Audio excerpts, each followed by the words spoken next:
这里是神话擂台，也是东西方神明的竞技场。我重生了，带着一本来历莫测的神谱，重生到了诸神降临的1个月前。这时候，前方由神明代替皇军的方式来解决人类之间的矛盾，由5大强国派出代表，召唤本土神明作战。但是，华夏神明体系严重断层，人们只知道有土地公、财神爷这种贴近生活的小神。 对于其他神话人物一无所知。为此，上一世华夏战败，西方诸神降临，统治人类世界，让华夏子民屠戮殆尽。等1个月后，东方神明降临，一切都为时已晚。而现在，正是华夏国最后一次擂台战的机会。这一世，我一定不会让华夏战败。华夏国目前已经接连弃权4场，如果再无神明参战。 将直接被剥夺参战资格，直接宣判西方阵营获得胜利。门神对战哈迪斯，实力差距太悬殊了。我看啊，东方神系这次注定要落败了。东方的神明就是为首为尾，到现在都不敢拿出真本事，太让人失望了。龙国真是无神可战了吗？也对，在冥王大人面前，就算是华夏强大的龙神都得趴着，何况区区门神？泱泱华夏，1万子民。 跪求神明显灵。按照前世的经历，华夏最终觉醒的神明只是门神。门神刚下来就被哈迪斯给顶了，当场死无全尸。乱着！还是，请门神大人留步，我想重新请示。这是做什么？不会是怕了，不敢比吧？不出意外，华夏国啊，就是这么胆小如鼠。门神都快降临了，你小子在搞什么？我严重怀疑他是敌国奸细，应当就地正法。我觉得可以让他试一试，但你要想清楚了，想要成为召唤师，就必须拥有神性，并且神明亲和度在20%以上。当然，这些我都可以转移给你。神性及沟通神明的能力，几乎一中无一。事发突然，多谢前辈信任。接下来由我出战，我敢保证。 东方的神明绝不比西方弱。你确定不用神性关系？不需要。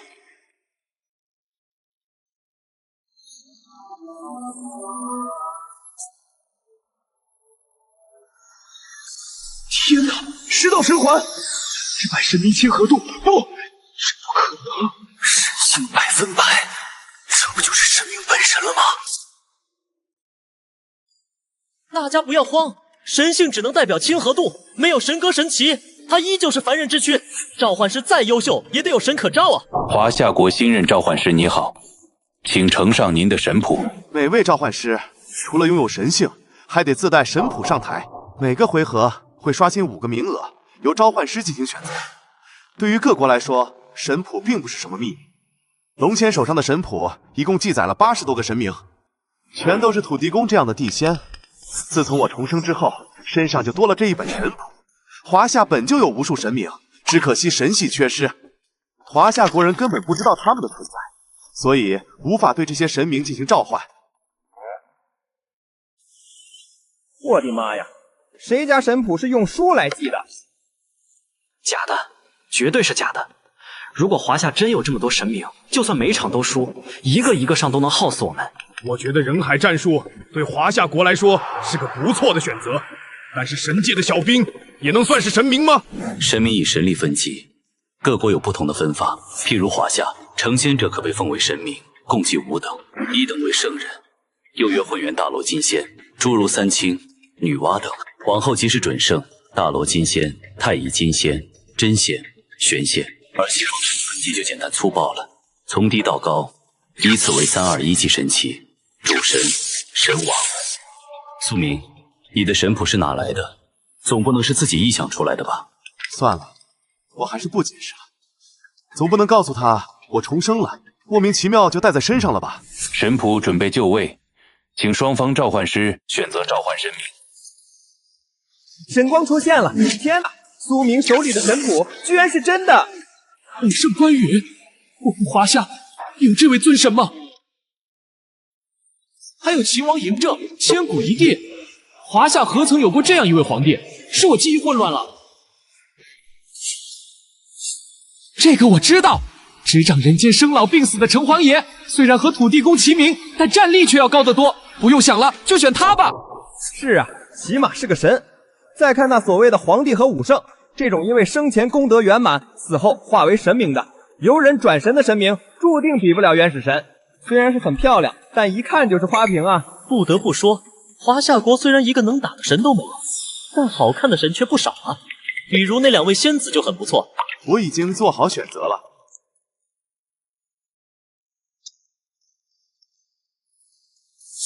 造孽啊！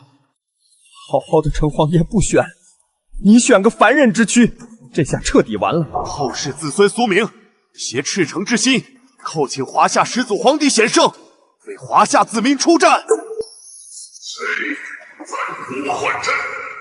这个自称从秦始皇称帝后才开创，并沿用至今。尤其是那扑面而来的帝皇威严，压得整个天地都喘不过气。除了那位始皇帝，还能有谁？为何不说话？不肖子孙苏明，拜见老祖宗。朕的大秦只传了2世就断绝了，何来的不肖子孙？你莫不是想蒙骗朕？您说错了，大秦虽只传了2世，但您的丰功伟绩却影响了千秋万代。影响？是焚书坑儒吗？还是以百姓血泪修筑长城？难得还有世人还记得朕这么一位千古暴君啊！长城我倒是知道，那焚书坑儒是什么鬼？您不是暴君，而是千古华夏第1位皇帝，是您首次统一了华夏，让华夏国屹立于东方之巅，挥剑扫6阁，筑9鼎，挥一统，筑长城，镇山河，立帝制，垂万世。以雷霆之势开创了中华大一统的煌煌基业，怎么不算是千古第1帝王？历史上真有这些事吗？为什么一点痕迹都没有？一定是瞎编的，这小子编的还不错。是啊，多少年了，朕所做的一切，何尝不是为了无知华夏能永世流传？怎么入召唤阵，难道只为闲聊？华夏无人可召，西方众神企图覆灭华夏，还请老祖出手相助。朕虽不位列仙班，但也不容得尔等操刺。承天地之治即为皇，安天下之民即为帝，不愧是华夏的始皇帝。华夏国是自信过头了吗？阵仗这么大，再怎么说也就是个人类，想以凡人之躯撼动神王，这跟白给有什么区别？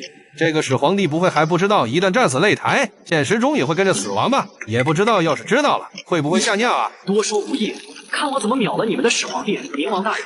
您的子民恭候已久，请您现身吧。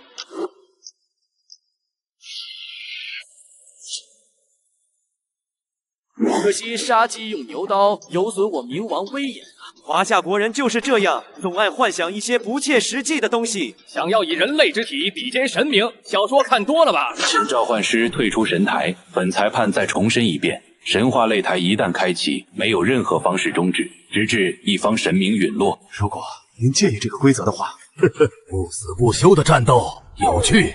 朕若败，将无颜留存于世，战死身好。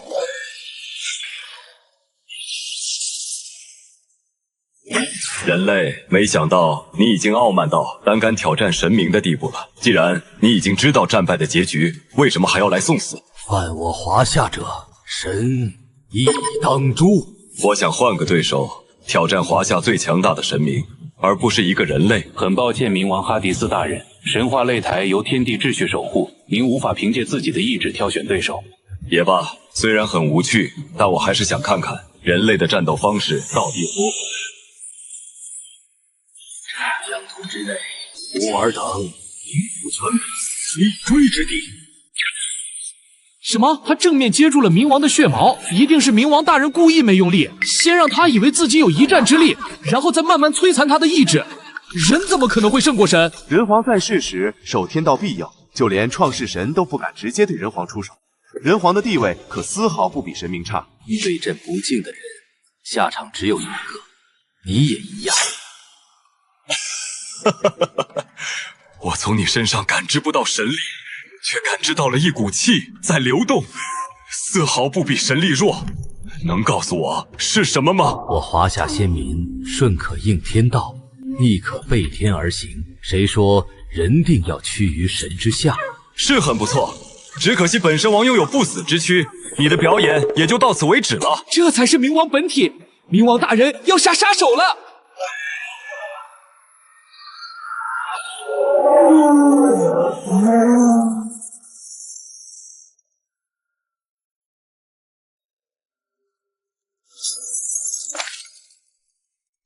始皇帝终究是败了吗？大卸八块都不死，果然是个怪物。看来得换种方法了。大卸八块，他在说什么？别不是被吓傻了吧？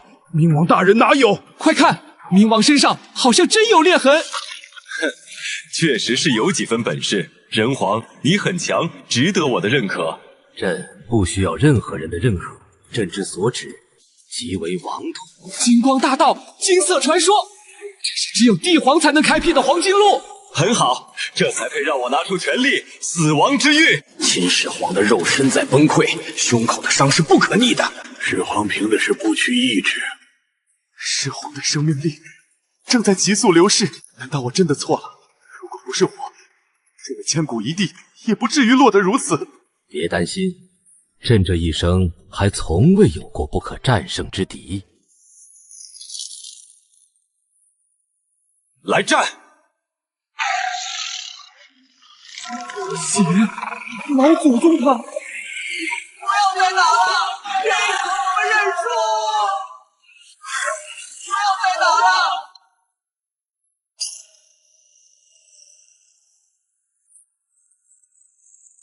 冥王大人还在，是华夏国输了。老祖宗大义，连召唤师都开始恭送老祖宗了。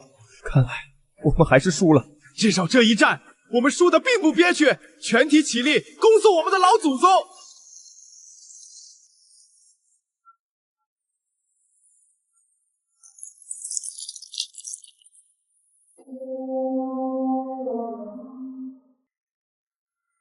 赢了！以人类之躯战胜神明，是我们赢了！不可能！强大的冥王大人怎么可能会败？冥王大人的气息没有消失，反而愈发强大了。这不是结局，传送之门没打开，就还没分出胜负。你叫嬴政，本神王第一次记住人类的名字，而你也是让我第一次接近死亡的人，当然也将是最后一次能让我使出神元。你输的不亏。神元是神轩的本源能量，一旦被神元洞穿，纵使是神王也要一击毙命。面对神元，唯一的方式就是躲。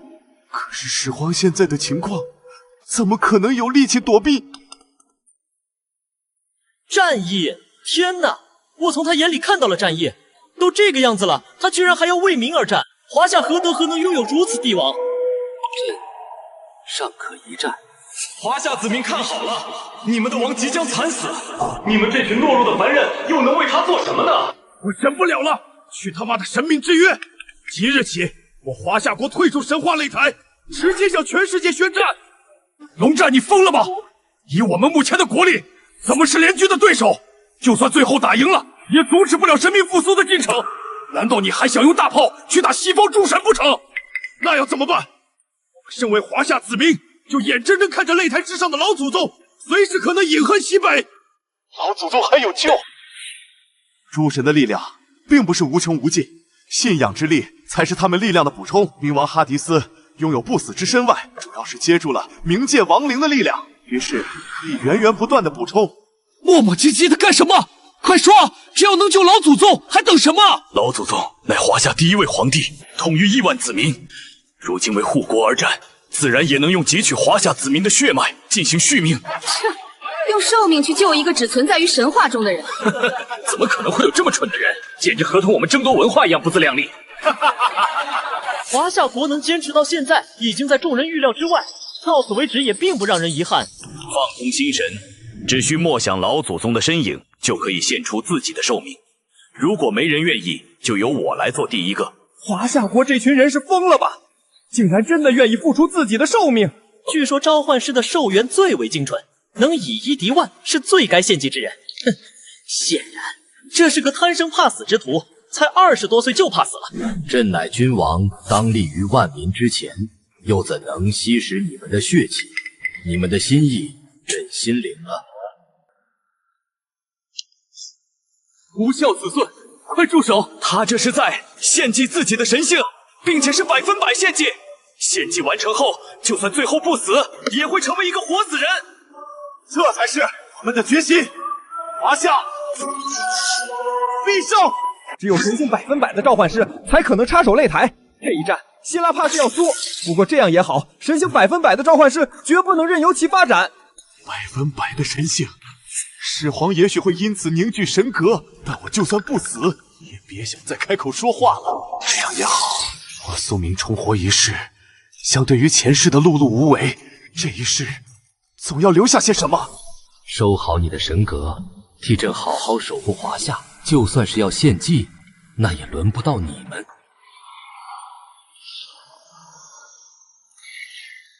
无奈秦王嬴政，华夏历代帝王何在？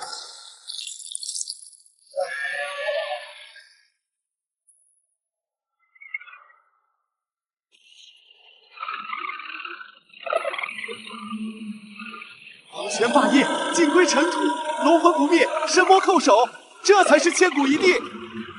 我为什么会在一个人类身上感受到恐惧？哪怕是当年面对父亲克洛诺斯时都没这般屈辱，一定是错觉。人类怎么可能战神？愚蠢的人类，你所守护的不过是一群弱小肮脏的蝼蚁，却要付出生命的代价。在我看来，你比他们愚蠢。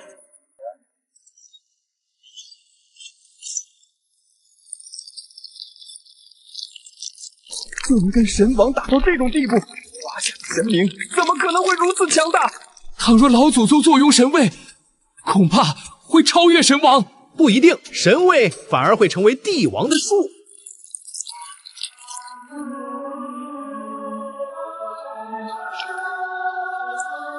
恭喜华夏国迎来了开了以来的首场胜利！这不是能，我们赢了！老祖宗击杀了强大的神王，赢下了这场旷世之战。冥王大人拥有不死之身，他是不会死的。神话擂台第18场，恭喜秦始皇为华夏国赢得首场胜利，获得1枚钥匙碎片。这是打开天门的钥匙，只有凑齐20块碎片才能融合完整钥匙，进而打开东方神明的大门。这种钥匙一共有2把，西方各国共用1把。截止目前，西方已凑齐了17块钥匙碎片，所以华夏这边的形势已经非常险峻。但不管怎样，总算是实现了0的突破。朕多想再守护华夏，守护朕的子民。神话擂台结束，最多还能在此停留3分钟。您的大义，后世子孙永不相忘。您还有什么吩咐，尽管交代，苏明定会用命去完成。苏明听旨。臣在。华夏已无君王制，无人承继华夏龙器。朕以始皇之名，即传位于你。赐你眼看华夏就要覆灭，竟然突然出来了神性100%的召唤者，还带来那堆神谱。不行，绝对不能再让华夏长狂下去！快，派人去擂台下围堵华夏这个召唤师，绝对不能让他威胁到我们。是，我们这就去准备。红战是发生了什么事情吗？英国打算派人直接在擂台下动手，让我们的召唤师尸骨无存。什么？这怎么能行？召唤师可是我们华夏未来的希望，快，不惜一切代价保护召唤师。神话居然能够影响现实，这是在造神，这种行为绝不能被允许。只是个形式罢了，朕的衣钵总要有人传承。孩子，朕要走了，接下来就靠你们了。没错，现在只是开始，只有一路战下去，直到一方最先胜出20场，融合完整天门钥匙，打通神话与现实世界，让本土神明降临，才算结束。下一场擂台赛马上就要来了。华夏就赢了1场，看清楚比分，现在是17比1，完虐好吧？最强的秦始皇已经用完了，而我们这边比冥王哈迪斯强的至少有10几个，他们拿什么来打？喂，你东瀛也属于东方，为什么要一直帮着西方说话？东方？谁和你同属东方？我们早就是西方阵营了。别吵了，这场由我天竺出战，就算史诗神不出，随便一尊天王都能吊打华夏神。天竺神谱备选有神女帕尔瓦蒂、湿婆坐骑神牛南迪、财神巨毗罗、生主达刹。这把运气不错，我天竺竟觉醒了至高反质子达刹，那可是仅次于史诗神的2代诸神众生之主啊！最后一位神奇创世神梵天。还有打吗？梵天是创造之神，哪怕是放眼整个神话世界，那也是无敌的存在。能对标三相神的，恐怕也只有三清这个级别，在无界也得四域等圣人，这恐怕……冥王哈迪斯虽是天花板战力，但上面还有宙斯，所以算不上独一档。而梵天可是实实在在的神明之最，难道是天要亡我华夏？对了，苏明手上的才是完整的神谱，万一有……他一直沉默不语，怕是真的无神可战梵天。难道真的就此止步了吗？虽然早就清楚我们华夏神系缺失，但看完刚才那一场，还是希望能有至高神出手，像秦始皇一样为我们赢下这场胜利呀！请华夏国召唤师展现神谱。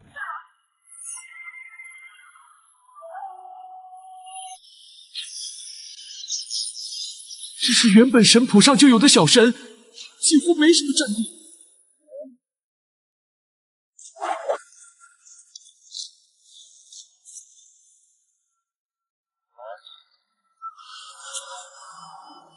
依我看啊，就选三坛海会大神，这名字一听就觉得霸气，而且够长，绝对是神明中最强的。去，放屁！虽然我不知道菩萨是什么神位，但直觉告诉我，越是看不懂的称号就越牛批，选他。就怕是下疯的号，根本就没听过有菩萨叫观音的。观音菩萨太过善良，怕是不适合在擂台上出战，那么就只剩最后一次机会了。美猴王一只猴子，笑死老子了！一只猴子也来凑热闹，还美猴王呢？怎么说？一只长得很漂亮的猴子，明知道打不过梵天大神，就用一只猴子来侮辱我们尊贵的神，这招果然毒辣。快选啊！小天竺都在看咱们的笑话了。还是那句话，只要不选猴，菩萨、大神、天王3选1，选谁我没意见。齐天大圣，晚辈苏明拜请大圣爷下界，镇杀西方毛神。啥？他选了猴子？果然，华夏国都是一群懦夫，现在就连被呼唤的神都不愿意出现。哪来的苍蝇，吵得俺老孙头都炸了！凡间小儿惊扰俺老孙却不说话，是不是想讨打？晚辈苏明惦记大圣爷，特来问安。莫要再说这些虚头巴脑的话，你觉得俺老孙会信吗？开头那句镇杀西方毛神，俺老孙可是听见了。既如此，您应该愿意出面。西方毛神虽不是个东西，但他们又没冒犯俺老孙，凭啥要镇杀他们？一直说什么呢？不就是那猴子听到是梵天大神后吓坏了，不敢应战。华夏国召唤师在苦苦相劝，真是浪费时间。早就说华夏国人胆小如鼠，现在这结果嘛，也并不让人意外。可惜呀，在场的观众已经认定您是宵小鼠辈。不过，如果这是您的意愿，我也愿意尊重。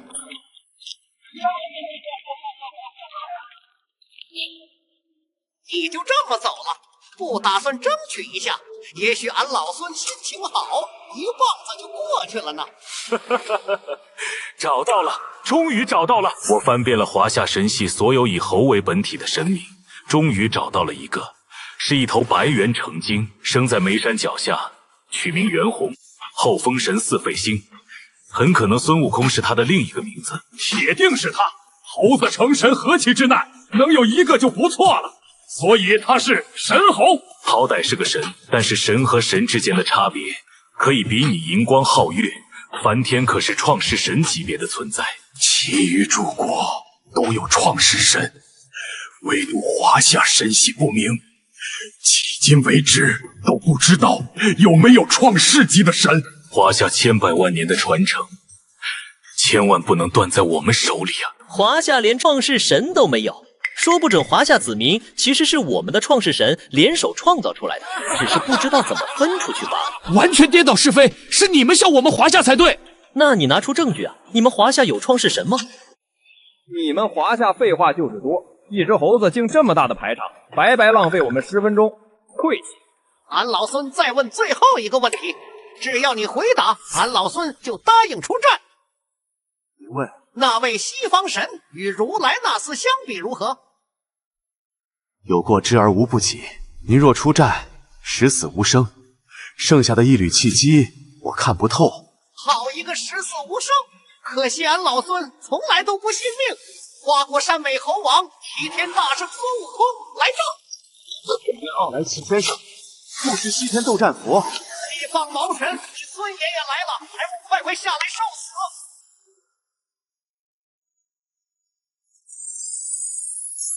佛祖梵天，感谢你接受子民的召唤，您伟岸的身影就深深烙印在我们心中。西方毛神，给俺老孙滚下来！游刃有余，便是压制，这情况不对。你很顽强，拥有磅礴无比的生命力，至少达到了主神级别。但是你依然会失败，你的生命也将因为你的无知与傲慢而遭到终结。啊，太可怕了！一个人身上同时出现时间和空间两大法则，拥有这种造化万物的能力，这就是创世神。俺老孙就不信了，你当真无法无天？呵，力之极尽，万法皆灭，就看你是否扛得住我这乾坤大道！愚昧之极！浑身充满戾气的猴子，无法被仁慈所感化，我也只好以暴制暴。啊，是罗刹神！天哪，有生之年竟能亲眼看到罗刹！不服教化的下场，只有死路一条。哼！凭你这破铜烂铁，也想只手拦我？呵，大道3000，唯有一棒！什么？吃了本神一息，竟能毫发无损？嘿嘿，老孙，我向来自诩铜皮铁骨，难不成还能是假的？吃俺老孙一棒！不对，梵天的本源意识这才觉醒，神格出现。看来释迦牟尼的选择没错。东方确实很精彩。哼，来陪俺老孙再战！哼，你本身只有2级神格，神格太弱，却妄图战胜创世神，终会陷入万劫不复。不过，我从你身体里看到了一丝活性，这一点倒是让本神主感到意外。如果你能觉醒那一丝活性，或许能挣脱本神主的束缚，再战几个回合。500年，整整压了俺老孙500年啊！俺老孙不服！哼，你不是如来，也想困住俺老孙？你的意志力超乎想象，可那又如何？天之下，万物皆如走狗。在梵天神典里，这一招叫净世轮回大劫，是灭世级别的杀招。以普通神格坚持到现在，确实是个可敬的对手。我倒要看看这么强大的意志，内心深处到底恐惧什么东西。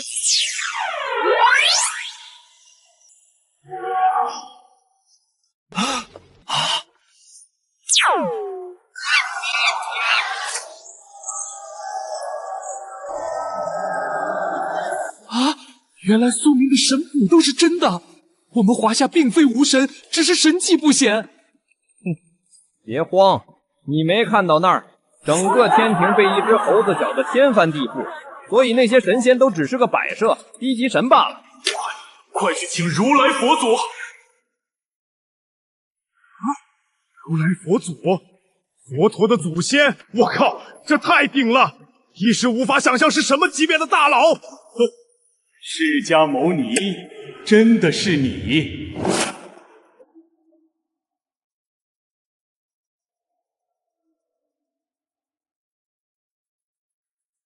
斗战胜佛？不对，成佛后会有佛力，他好像一点也没释放过。切，佛法无边，就算打不赢梵天，至少不至于输那么惨。难不成所谓的斗战胜佛，其实是个假佛？对手可是梵天，要想赢下这一局，除非是那位如来佛祖出手吧。哈哈哈！佛祖真的降临了，一定是来救斗战佛的。毕竟是他亲自册封的佛子，怎么可能眼睁睁看着斗战佛惨死在梵天手上？不是如来。呵呵，真没想到，你内心深处最恐惧的人，竟是释迦牟尼。你本来可以把他当作靠山，或许我还会给他3分薄面。唉，可惜呀。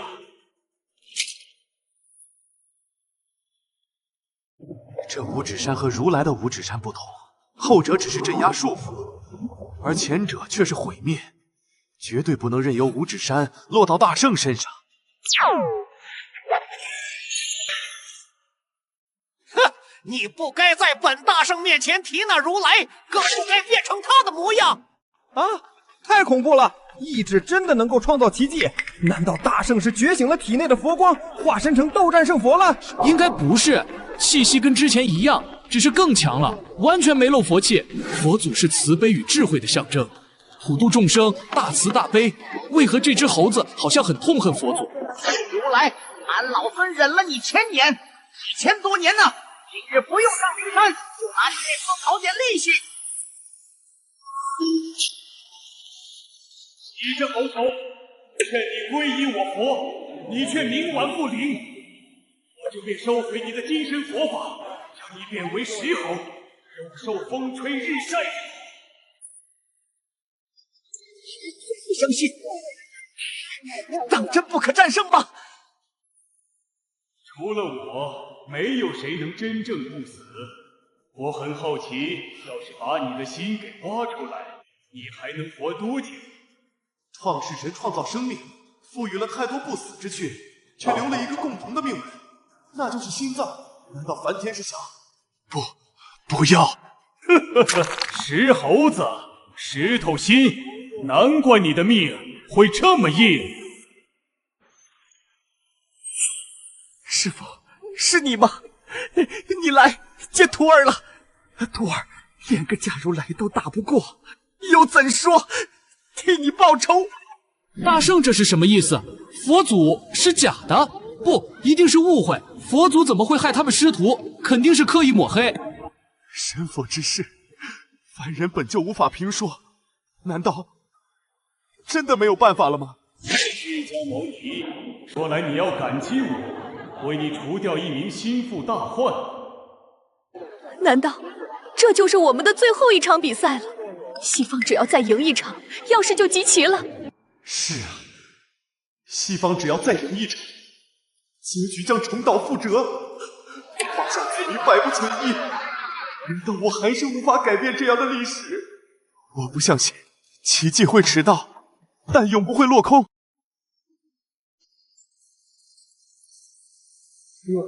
这是什么气息？分明是圣洁的佛光，我却感觉如此不适。为师在。是师傅，我不是做梦，真的是你吗？不对，这只是你的法相，不是实体。如来到底对你做了什么？是师父错了，不该带你去取那什么真经，更不该踏上那座灵山。所谓取经封禅，其实主要目的都是为你。三界六道皆有佛法普药，悟空除外，跳出三界之外，不在五行之中。难道佛祖算出你便是那变数，将来势必反他？但秉承着慈悲为怀，佛祖给了你一个机会，将你算计到佛门之中。怎料悟空哪怕是封了佛，不受佛法管束，他便是依然在，所以佛祖还是对他起了杀心。后来为师自毁一世功德，散去金身，换取佛祖网开一面，从此化作金蝉，困守你的心性，保证你不会逆反死门，这才化去一劫。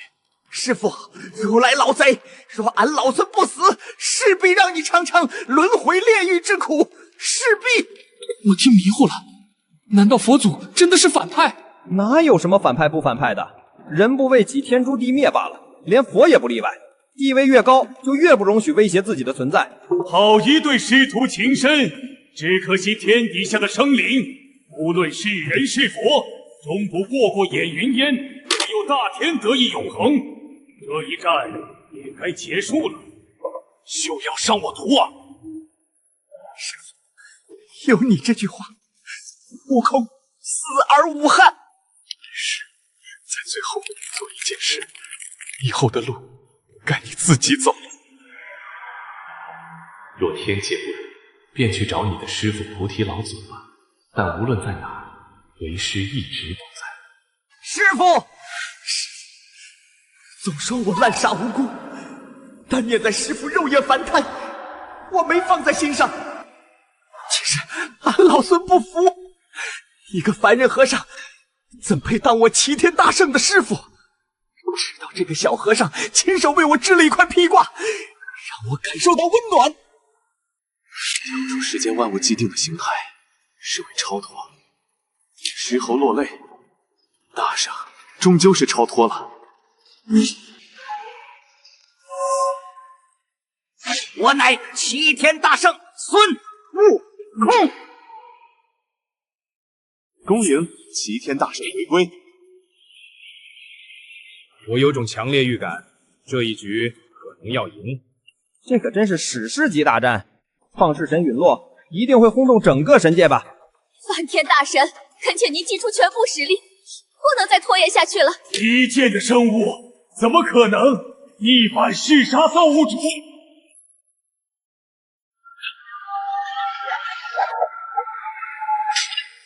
大圣赢了，我们有希望了！不好，我家门口的梵天塌了，神像四散成了碎片，梵天大神死了，我们的信仰没了，这是天罚。已经落败了这么久的华夏国，难道就凭这么一个人，就要全面苏醒了？这只是开始，命运的齿轮终将掌握在华夏的手里。经此一役，此时已经惊动天界，这人间怕是不太平了。然是金箍棒看中的人，俺老孙要回去了。日后天门若开，拿着它便能找到俺老孙。这是操纵金箍棒的心法。你要是用顺手了，杀几个毛神不成问题。俺老孙这就走了。恭喜华夏国赢得本场胜利，获得钥匙碎片一枚。现在进入休整时间，下一次擂台赛开赛日期为2天后，请各国做好准备。苏明，英雄，谢谢你，谢谢你为我们换回了老祖宗，换回了大圣。华夏有神，华夏必胜。胜利，2块碎片还差得远。西方的反扑绝不会等到下一场擂台。保持最高警戒，鹰将的清除者已经潜入，目标明确，就是苏明。他们不会允许我们拥有神性100%的召唤师。离席，全体下车，保护目标，呼叫空中支援。目标确认，清除程序启动。苏明，跟着我，我们向南侧突围，直升机3分钟后到。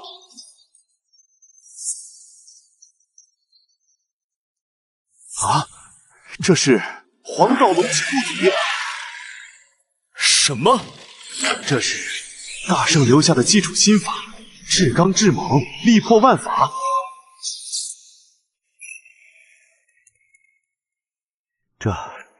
这是始皇陛下的龙气。原来如此，老祖宗赐予的不只是名分，大圣留下的也不仅是武器这些力量，在现实世界也能用。不可能！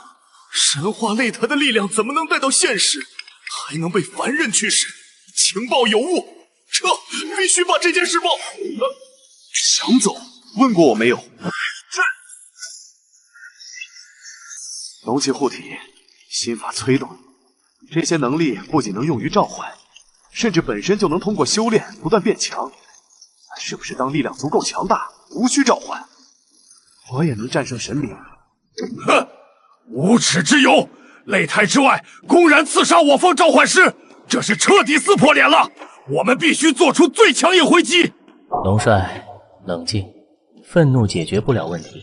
看看这个，英国及其盟友所能召唤的，具有神王或主神级别潜力的神明，至少有2位数，而我们目前能确定有此潜力的，寥寥无几。那顾问的意思是，我们现在没有全面翻脸的资本，苏明是唯一的希望，但也是最大的靶子。难道就忍了这口气？他们下次可能更过分。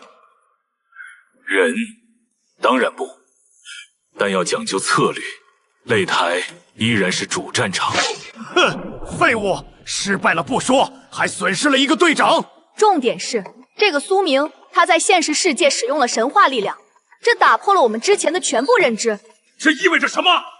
这意味着他的成长潜力可能远超预估，必须在他彻底成长起来之前，在擂台上将他和他所代表的华夏神系彻底掐灭。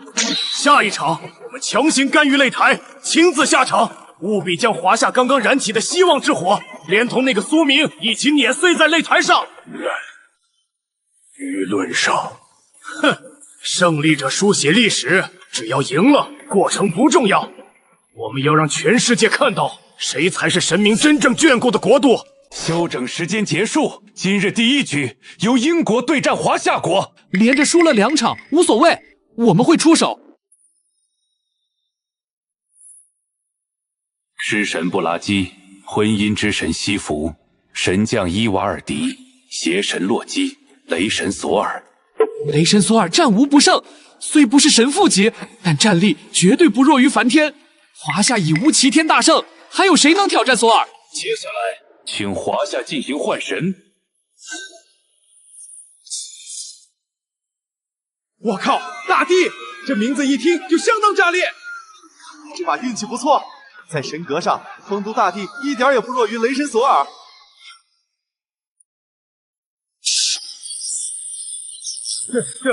这不就是我们华夏的雷神吗？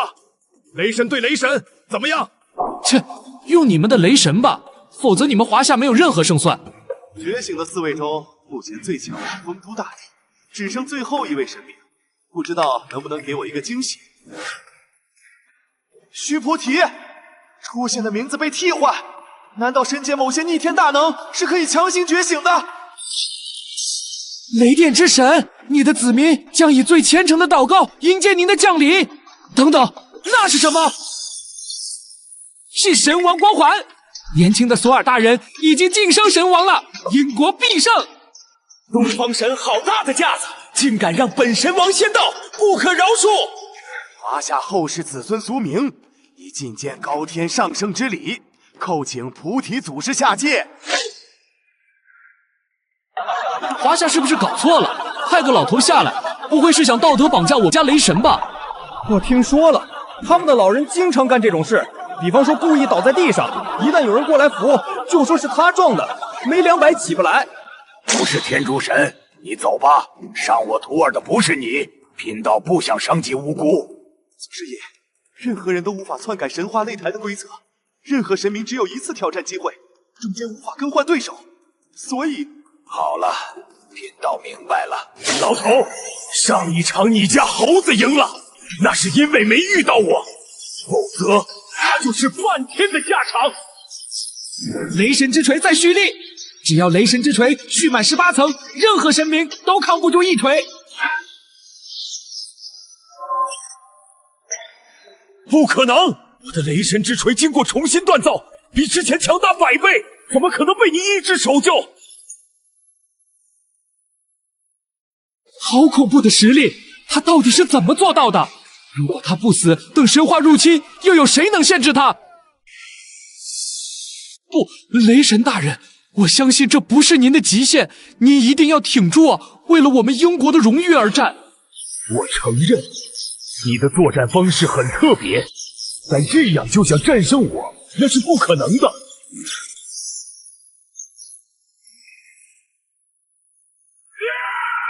这难道就是传说中的天地熔炉？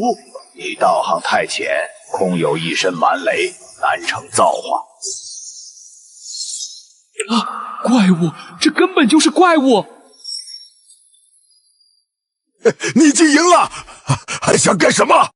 这是你的命劫，也是贫道下界第一次做的恶，命该如此，谁也改变不了。不，父亲，救我！那是奥丁神父！天哪，万物之主奥丁神父降临了！这位朋友，你已经赢了。我儿子对你构不成威胁，放他一马吧。千人之上，当10倍奉还，没有扭转的余地。欺人太甚！什么？造化玉蝶？混沌3大至宝之一的造化玉蝶，竟在菩提老祖手里。若你本尊下凡，或许能破我3分，但现在这场本就不公平的战斗就到此为止吧。恭喜华夏再添1分，获得1枚钥匙碎片。目前比分17比3，连胜3场啊！先前我们屡战屡败，屡败屡战，一切终于迎来了转机，而这一切都多亏了苏明。小娃，你颇有仙姿，可愿随贫道回去修习仙道？什么？难道100%神性的人并不被神话世界所排斥？拜菩提老祖为师，跟齐天大圣称兄道弟，这简直是天大的诱惑啊！不行，您不能走，您走了的话，华夏要如何啊？求求了，快上天吧，别祸害我们了。小娃，你在犹豫什么？若真有西方神降临那天，留在贫道身边，能护你周全。前世我便是死在西方神手中，今生更不用再忘。既然有了这样一次机会，便绝对不是为了别人，而是华夏泱泱子民。老祖厚爱，苏明感激不尽。胆子登上这方神台，信念便已定。若真有不测那天，苏明愿与华夏同生共死。好一个同生共死！说起来，你这点倒是跟我那徒儿很像。多谢老祖夸奖。没什么可送你的，这朵青莲，须是对你有用，就当是见面礼了。啊，这竟然是混沌青莲！贫道走了，苏明是吧？可不要让贫道失望，否则贫道就是强开天门，也要下界找你算账。今日第2场比赛，东瀛对战华夏，现在马上准备开始。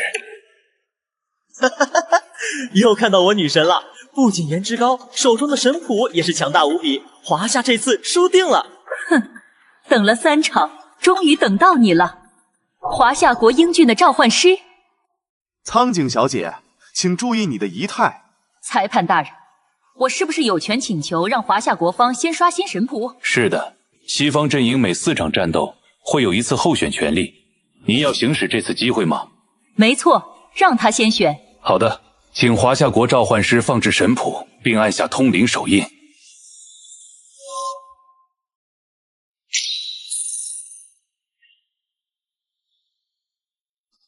哈哈哈，东方神还真是品种多样啊，连看厕所的都封了神，是不是接下来还有屎神、尿神、臭屁神啊？哈哈哈，只剩2次机会了，看来这次的运气不是很好。连祭神都出来了，这不是把华夏往死里逼吗？诗仙是什么鬼？难不成一边打一边念诗吗？甚至他还只是个凡人，尚未封神，这下子可完了！哈哈哈哈哈！华夏国神话还真是人才济济呀！怎么样，欧尼酱，你想好选谁作战了吗？不劳费心，选好了，就请诗仙李白下场。疯了！绝对是疯了！你这是盲目自信啊！为什么好好的神不选，非要选一个写诗的？犬神大天狗，9尾妖狐玉藻前，8岐大蛇，须佐之男。传说中实力最强的3大妖神之一的大天狗，其他也都是史诗级别的神，用他们来对付华夏无名小神，简直就是浪费资源。月神大人。是高神之一，运气好没办法，要不你求个饶，也许本姑娘高兴，能给你1次机会。苏明为什么还不进行召唤？难道是不想让诗仙下来送死？可是用一个剑仙换取1万人的命，怎么都不亏啊！也许对诗仙李白来说，这是无上的荣光。双方神谱召唤完毕，比赛准备开始。晚辈苏明，诚惶诚恐，拜见青莲居士，太白剑仙，世间唯一谪仙人。你是异界之人，有求于我。是。世上有求于本居士的人多了，只是本居士为何要帮你？剑仙前辈，1万华夏子孙需要您去斩一位强大的西方神明，当然您不是非去不可，只是我们可能会死，对吗？天下苍生与本居士何干？正所谓花间一壶酒，独醉无相亲。快哉快哉，为何要参与纷扰之事？哎，对了，你有酒吗？有酒好办事，兴许我一高兴就答应你了呢。李白不仅是诗仙剑仙，更是酒中仙人啊！有，只要一句话，就算是全国最好的酒，我也会为您寻来。你有酒？有酒还犹豫什么？本居士遍寻天下美酒，只要你能拿出我没喝过的美酒来，莫说斩神，来多少本剑仙杀多少。什么情况谈这么久？不会是谈崩了吧？都说了骗他，骗他！无论如何也要诓他下来。估计是吓尿了，在做思想工作呢。您要对战的是东瀛的月神。真是妙啊！无常举杯邀明月，对影成3人，不成想却成了那斩月之人。一剑乘风来，除魔天地间，有酒乐逍遥，无酒我一颠，来战！前辈为何不把它写完？啊，有吗？下2句没想好，等回来了再写吧。若是回不来的话，你来替我补上。来了，终于来了！师仙你真伟大，明知不可为而为之，此大义也。青莲居士李太白在此，西方神何不速速现身？阅读命神，光耀万世，净灭诸邪，天地供养。你是剑客，那你的剑呢？剑之所指，心之所往。我的剑在心里，你的剑伤不了我。可惜了，你非死不可。但本座可以让你选择死法。话不要说得太满，须知长风破浪会有时，直挂云帆济沧海。先送你一剑，大河之剑，天上来。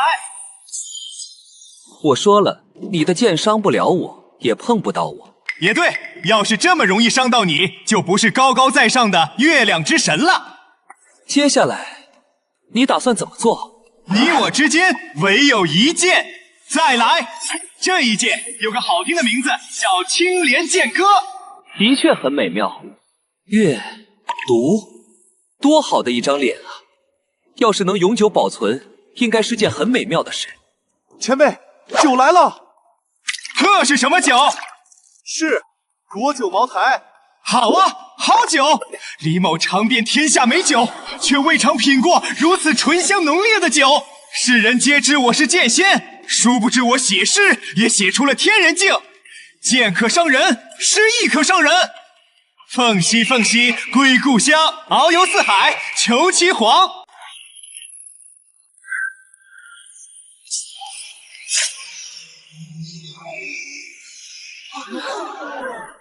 真没想到，一介凡人也能比我动用神器。只可惜，这场战斗本就是不公平的。扶桑月神，我想要的可不止如此。逆了苍天，踏破碧落黄泉。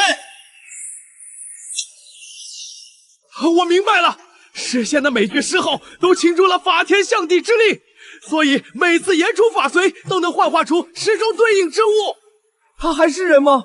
将至高神压着打，月神大人都没主动发起进攻，这简直不是放水，是放海啊！只要月神大人想赢，一个永夜怕是便结束战斗了。一人之躯比肩神明，长安城真是一个神奇的地方。总有放荡不羁之人，妄想斩月名垂千史。可惜，如果你没有更多有趣的东西，那这场战斗就到此为止吧。这股威压不好，我对明月寄托了独特的感情，没想到此刻却要生死相见。好在我寄予深情的明月是长安城的明月，而不是眼前这轮。3尺长剑，斩不尽，相思情缠。这是什么？我为何会感到心神不宁？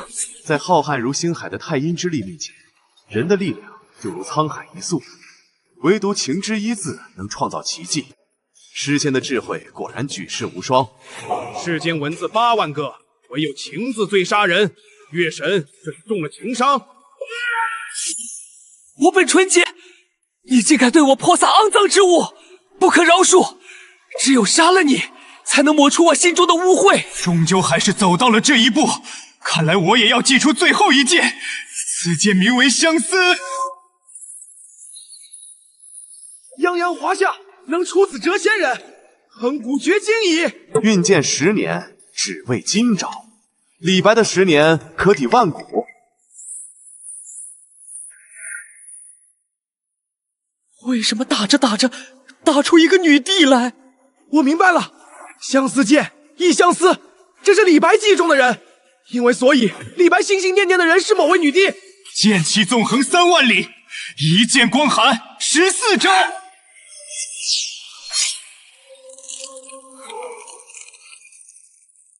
剑仙他成功了。天门未开，你们华夏未免太小看我们高天元至高神了。从来没有人类能伤到本座，你的强大超乎了我对人的认知。你要是就这么死了，将是人类史上的一大损失。天哪，那不是修复，而是时光回溯，让伤口回到受伤前的状态。时光倒流都出来了，这还怎么打？你也一样，作为神，强得让我无法理解。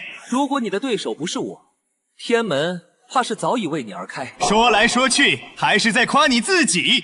作为对手，我很喜欢你，不想与你两败俱伤。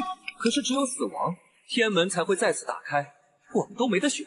哈哈，你倒是提醒了我，用剑也可以开天门。肮脏！天门乃万界秩序所化，就算是至高神加在一起，也不可能强行开启天门。之前就是有个小神打不过，想强开天门逃走，结果被一道秩序给劈死了。姐妹，这里的天门不容亵渎。人生短短数百年，就是要活得肆意妄为一些，才不枉人世间走这一遭。天门耳，一剑开之。他不是口嗨，是真的要剑开天门啊！不要命了，哪怕是至高神也不敢强开天门啊！我想过很多种结局，或许被月毒命杀死，或许是2人打到油尽灯枯，却从没想过他要剑开天门。事先自知不敌，余有不祥，死在月毒命手中吧。我可以预判未来，但只能看到你仗剑祭天，真的打开了天门，随之就被一股神秘力量给闭塞。至于后面发生什么，就算是至高神也无法预判。秩序才是至高无上的力量，触犯秩序，在擂台上只有死路一条。死在我手里，可以让你感觉不到痛苦，甚至还可以为你制造一场人间美眷般的梦境。你却选择了这么惨烈的死法。天门现，尘埃落。这是小贝，这个世界的酒不错，可惜再难抿上一口了。苏明，答应你的事，本居士已经办到了。你是个聪明人，应该会明白。明白。我怕是回不去了。你替我回趟长安，将那2行诗补上吧。如果可以的话，替我进去见见他。我这一生就从未有败绩，哪怕要用生命来换取胜利，也一定要赢。就算如此，你还是输掉了关乎华夏子民生死存亡的战斗。哈哈，那可未必。不对，明明是他在赴死，为何我却嗅到了死亡？为什么？为什么被秩序之力锁定的是我？哈哈哈哈！人剑合一。原来如此，至始至终，天道追杀的都是李白，但在这之前，李白除了在月毒命心中种下相思，还中了一把剑。青莲即我，我即青莲。剑仙最高的境界，便是青莲剑意。人剑合一，这是要和月神玉石俱焚。混蛋！快从我体内滚出去！凭这就想杀我？休想！我是恒古漫月之神，我是永恒的，秩序又奈我何？我会智勇无双，也许剑仙真的会成功，成为史上斩月第1人。月神本就是世界秩序的一部分，秩序不可能会盲目攻击。死的一定是李白。传说永夜的前兆就是全球冰封，没想到神话世界的神竟能关系着自然界，难道末世要来了吗？什么？一个人类竟能如此之强？月夜剑，放弃这场战斗，自毁月行，不要尝试跟秩序抗衡，我接你回来。李白，希望你能活下来，我要在神界亲自将你斩杀。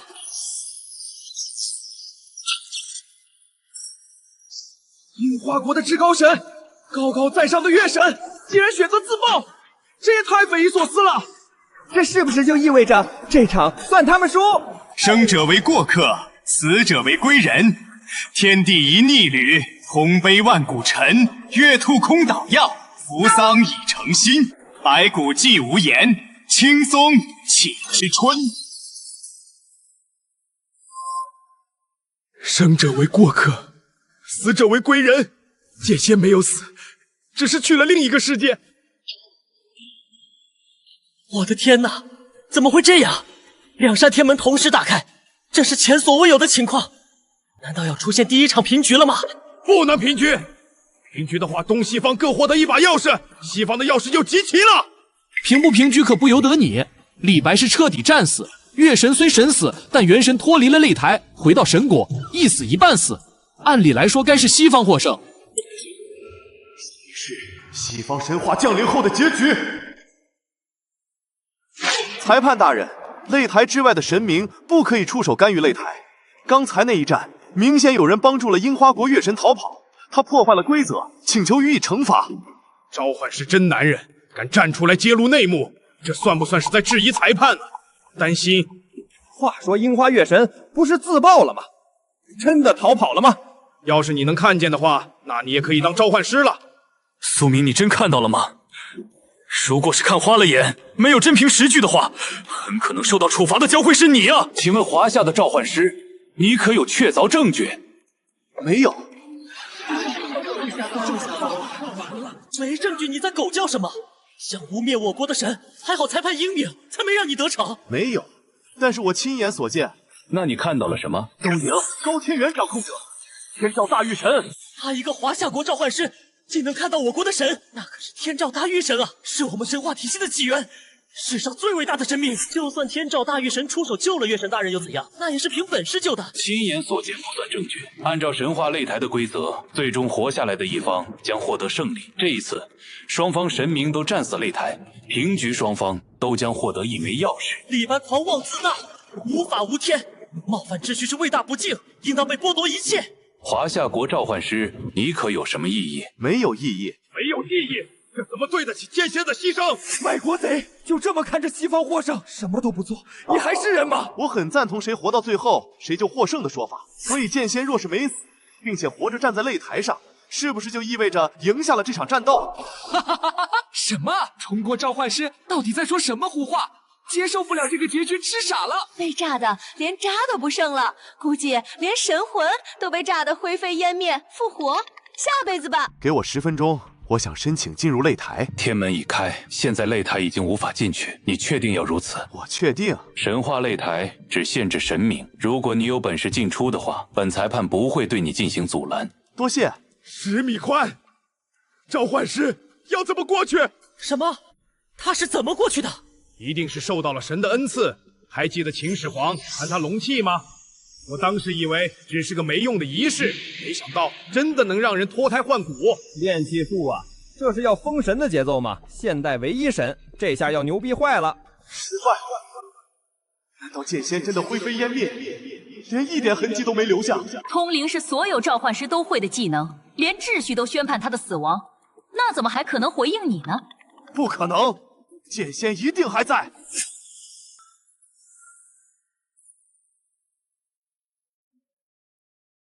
我猜的没错，剑仙生死道消，但残留在世间的青莲剑意象征着生生不息。你还有3分钟时间，3分钟后天门关闭，本场战斗也将以西方神获胜落幕。用青莲重铸的肉身，没有意识，这跟傀儡没什么区别。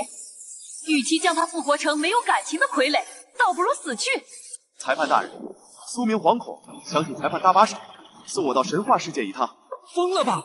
以凡人之躯进入神国，估计刚一踏进天门，就受到神国天地反噬，直接化成一股灰烟了。肉身跨过天门，会有天谴审判。幸运的话，也只有1/1000的概率回来。你想清楚了吗？我想试一试。秩序并非无情，本场战斗的结果为你保留10分钟。如果10分钟内回不来，很遗憾，将判东瀛国获胜。至于你，也将永久留在神话世界中，自生自灭。天雷会按照应劫之人的潜质调整强度，共计7749道神雷。历代渡劫之人所渡神雷，大多没有超过个位数，20道更是凤毛麟角。竟然是8亿天雷，这可是为了洗去前世今生的罪恶，以纯粹之身成神才能引来的天雷。这么说，苏明岂不是有成神的潜力？苏明简直是上天赐给我华夏的天选之人啊！漫天神佛庇佑，这要怎么说？不好说，还是看他能不能熬过这次雷劫吧。苏明，他真被天雷劈死了！哈哈哈哈！天选之人是个笑话还差不多，这就死了。裁判，大家有目共睹，对面召唤师已经被雷劈死，可以宣布结果了。本裁判说了，无论什么情况都要为他保留10分钟。你们没听明白吗？身体明显比先前结实，我这是经受过天雷进化了，也不知道除此之外还有没有别的用处。算了，时间不等人，我得赶紧去找剑仙。有刺客！那是女帝点名要见的人，放他过去吧。这就是只身入皇宫的感觉吗？好草率！何人胆敢擅闯皇宫？狄爱卿，放他进来。是他，没错了。历史上唯一的女皇帝，全天下权势最滔天的女人，和剑仙记忆中的背影对上了。你是为了李太白而来，对吗？在下苏明，拜见女帝陛下。时间紧迫，苏某长话短说，剑仙被苏某召唤到异界，因斩神而牺牲。不必再说了，朕都知道，你来这里是想找李太白毕生心血之物复活他，对吗？剑仙心中所想，难道便是酒，或者眼前这位女帝？不是酒，也不是朕。真正能让青莲居士挚爱一生的东西是诗，定是此物。他离开之时，将它扔到我长生殿上，却没留下半句话。是，一定是此没错。可是我要怎么回到擂台上？这个缔造奇迹的男人，永远不会让人失望。比赛，神话擂台上只需要一人，青莲剑仙李太白。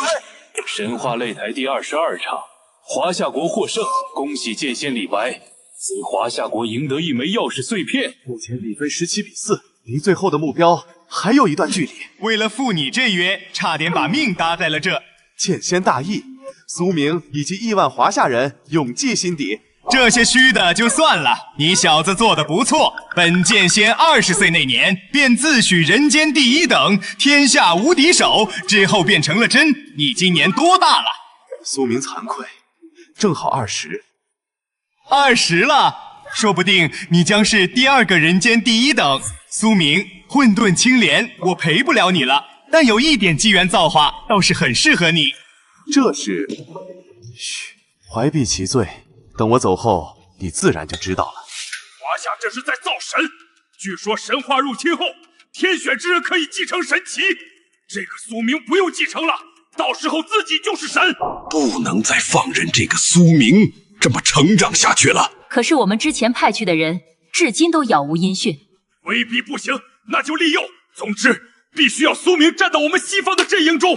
不如大鹏一日同风起，扶摇直上9万里。这就走了。前辈，酒带上。我的身体里这是修为，500年的修为。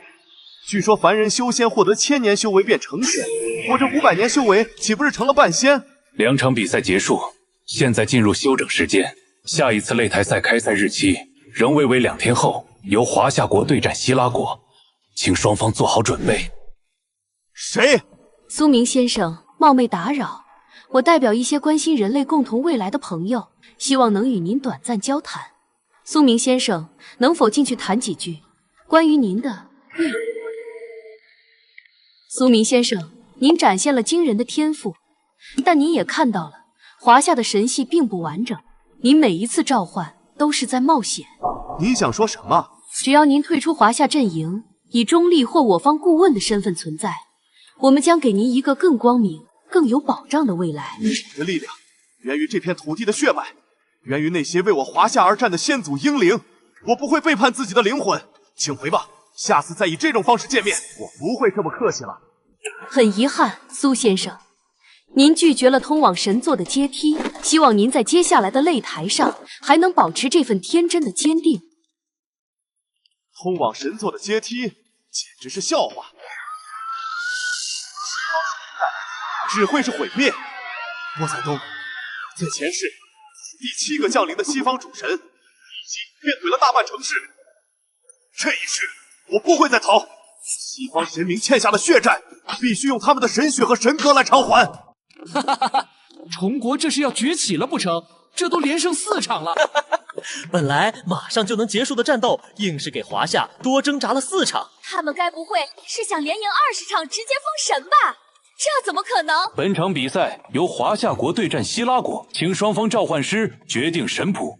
上一场是我方神明先出，所以这一场我有权让对面先来，对吗？请希拉国召唤师做好准备，即将开始刷新神谱。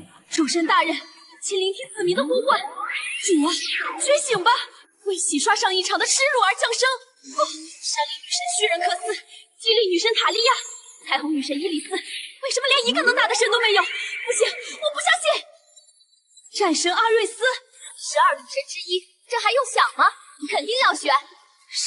胜利女神雅典娜，雅典娜一生之中无一败绩，还被认为是最有可能继承宙斯众神之神位置的神明，这不是赢定了？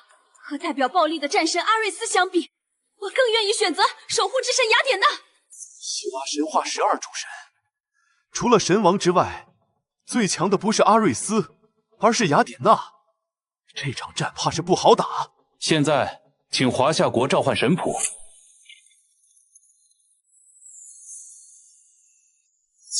小孩能有什么战斗力啊？估计也是自封的王，该不会这把这么倒霉吧？我靠，这个封号牛，还没听过天尊级别的神，一般神可不敢取这种称号。9天道魔天尊，又称真武大帝，是神界最强战神，镇守整个天界，是一切妖魔克星，公认的开天辟地以来的第一战神。哪怕一个名字，都透露着洪荒的气息。天哪，这是一位无头战神！无头啊！战斗力是不是削弱了大半？不管怎么说，也只是个战败者。原以为我们有男女双战神已经够多了，没想到虫国那边居然有3个，这么乱，估计没一个能打的。我选择战神刑天出战，纯净的人狐救神，聆听子民的呼唤，苏醒吧！是谁惊扰了本座？刑天大神，小人斗胆，恳请大神为华夏而战。华夏为何物？在刑天的那个年代，华夏的概念还没有诞生。若说是炎黄子孙，更是刑天的仇敌。这次从请神上就要失败。刑天大神，自您沉眠之后，九州大地蔓延生息，到晚辈这一代，已经进入了高度文明。但是人类无法战胜神明。你说人类无法战胜神，那你又可知我是被谁所斩？人类从来就没有绝对的弱者。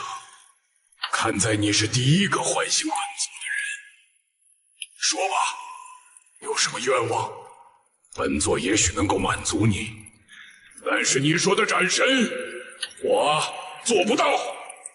前辈，莫不是有什么难言之隐？磨磨唧唧，虫国请神是真麻烦，该不会是怕了不敢来吧？笑死个人！所谓的礼仪之邦，就是浪费大家的时间。不是说是个无头神吗？我怀疑是下来的时候迷路了，他们的召唤师在给他带路呢。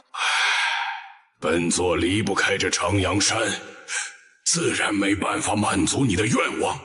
原来如此，刑天的头被埋在长阳山，所以他就只能一直在这里沉睡，没有办法去到别的地方。裁判大人，我可能又要……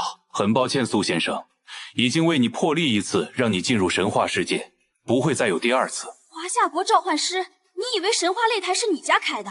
想进就进！你们的神是不是怕了，不肯下来？裁判大人，他屡次破坏规则，我提议要是5分钟之内他们的神还没入场，就判定华夏全败。好，没问题。5分钟之内，我要是请不来刑天大神，华夏国甘愿被判弃权。疯了吧？凭什么替我们做主？你知道弃权的后果吗？我不同意，趁现在还有机会换神，赶紧换吧！远古大神了不起，子民的性命都不顾，这种神不停也罢。哈哈哈哈哈！我同意。你们华夏明明可以求稳，偏偏要作死，我为什么要拒绝？既然双方同意，那么你这次只有5分钟时间。5分钟后，不管神明是否降临，你都会被直接传唤回来。长阳山是人类迁徙后留下的荒芜之地，除了漫步边界的岩层，再无其他东西。原来这个时期的人类如此之小，还是算了吧。我的头不是你能拿出来的东西，不要靠得太近，免得被轩辕剑气所伤。莫说是石头，就是太过仙境，也扛不住这轩辕剑气。刑天前辈，我抬不动您的头颅，但我若是能将上面的封印破除，您能否将头颅接回去？你太天真了，那轩辕石留下的封印，可比抬起我的头颅难上万倍。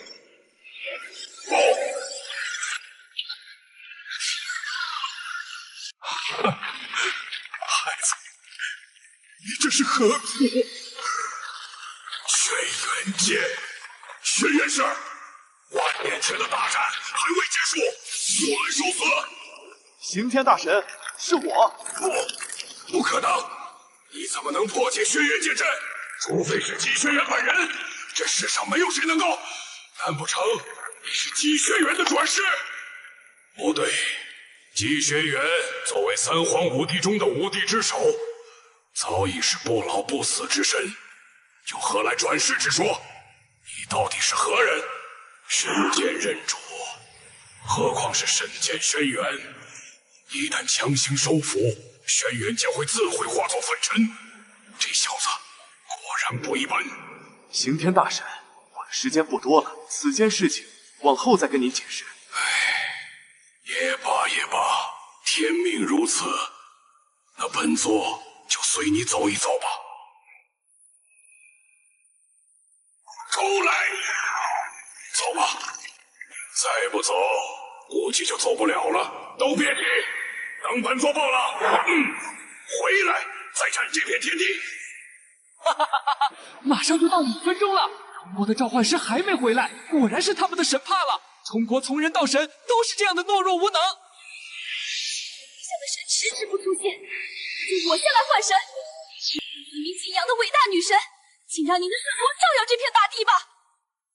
我不希望战争，多想能够化解东西方的恩怨。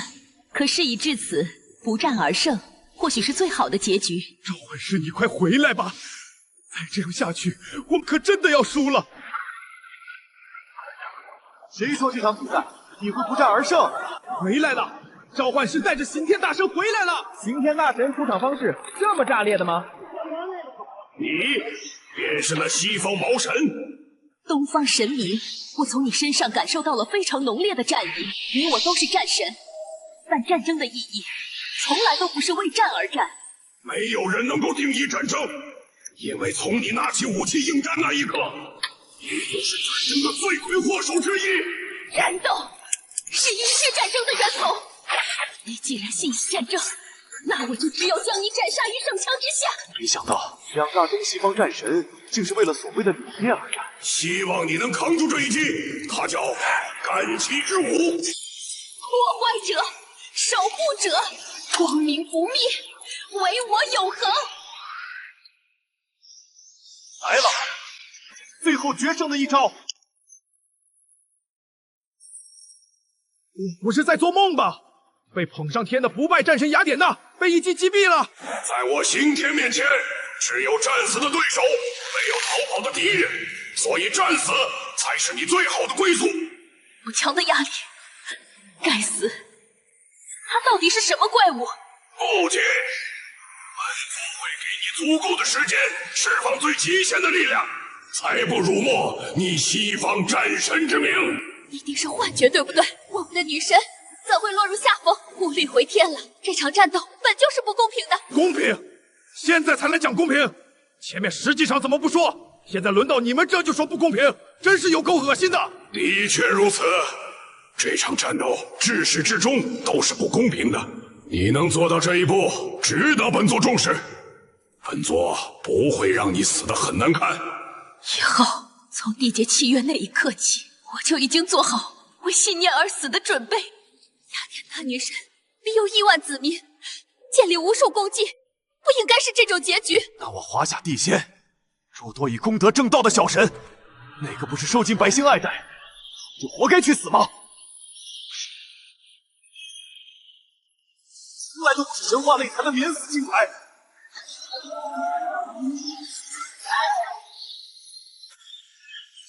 没有意外的话，这场擂台赛应该就结束了。不，出意外了！卑贱的东方神，野狗吃饱了都知道畏惧虎豹，你当我西方无神了吗？好强的压迫感，就算只是站在一边，都有种要窒息的感觉。除了那位连名字都是禁忌的神明，我想不到还有谁能如此。什么众神之神宙斯？乱了，一切都乱了！裁判大人，他们的神破坏规则，请求将他驱逐。这是1对1的战斗，任何神都不可以场外插手。华夏国的召唤师，您稍等，希拉国并未破坏规则，这是一种转生之术，二者之间可以无视时间空间限制，替身到素体身上，是规则允许的术法。现在的雅典娜已被替身成了宙斯，我却无能为力。真的是宙斯大神，跟圣堂里供奉的一模一样。是宙斯的本尊，还是化身？化身只有本尊1/10的实力，希望这是化身。如果是本尊的话，怕是没人能拦住这位缔造希拉神系的宇宙主宰。多少年了，除了轩辕神和灭女神，我今天还找不到第3个能燃起斗志的人。今天终于是遇到了。东方臭臭杀死了哈迪斯，还想对我的孩子下手，这笔账是该算了。到此为止了。宙斯大人略微出手，就已达到了东方神的巅峰。小瞧你了，如果猜得不错的话，你就是东方世界的创世神吧？很好，这样的身份有资格成为我的对手。创世神，我还不配。听好了，我华夏创世之神只有一个，他名盘古。我盘古神主一出，怕是就没有东西方神器分界了。盘古，我华夏也有创世神。哈哈哈哈！东方也有创世神吗？这怎么可能？明明就是我西方的创世神创造了东方世界，所以我们也何该统一世界？但是何须盘古大神出手？我刑天便可斩你！大胆！你敢对创世神不敬？创世之神亦可灭世，这威压真的是宙斯本尊，不是分身。哼，笑话！管好你的西方界，你的手还伸不到东方的神身上。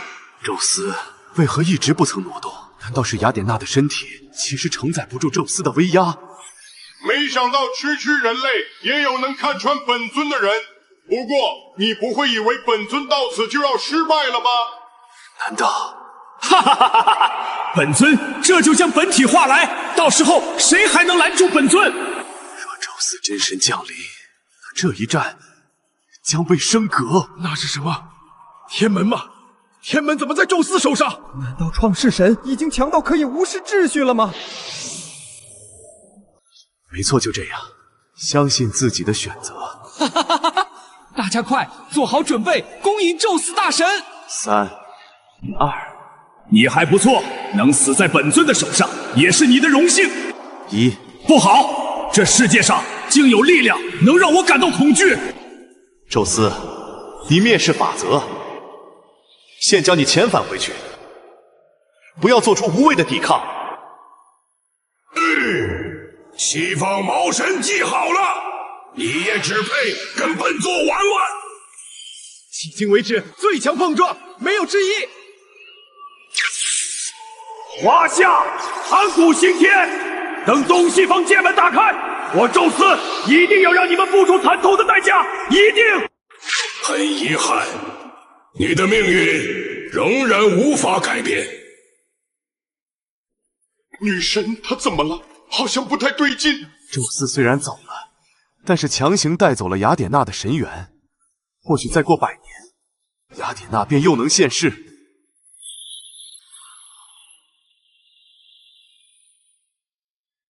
这是要自毁神格，这位胜利女神倒是死得洒脱。永别了，守护我的，以及我守护的一切。胜利属于我们，我们又赢了。神话擂台第22场，华夏方获胜，获得1枚钥匙碎片。哈哈哈，赢了，那本座也该走了。刑天大神，您真的还要回到那被镇压的长阳山吗？不，生而立命，誓死追随祖屋蚩尤。尽管那个时代离我远去，但我所守护的将亘古不变。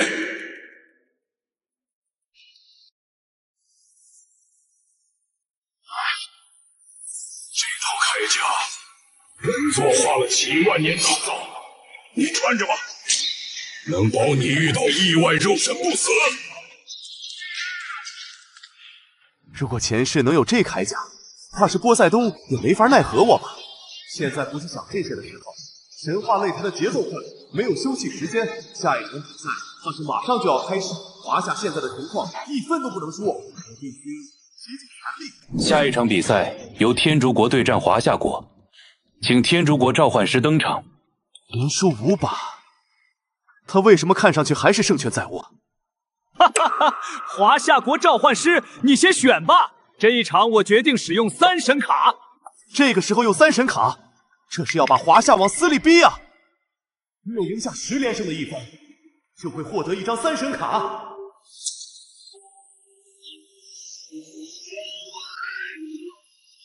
神话擂台的规则是1v1，但有一种情况除外，就是使用3神卡。顾名思义，使用3神卡的一方可以同时召唤3位神明下场，进行3v1。3神赢，直接赢3场；3神败，则连输3场。也就是说，一场战斗决定3场的胜负。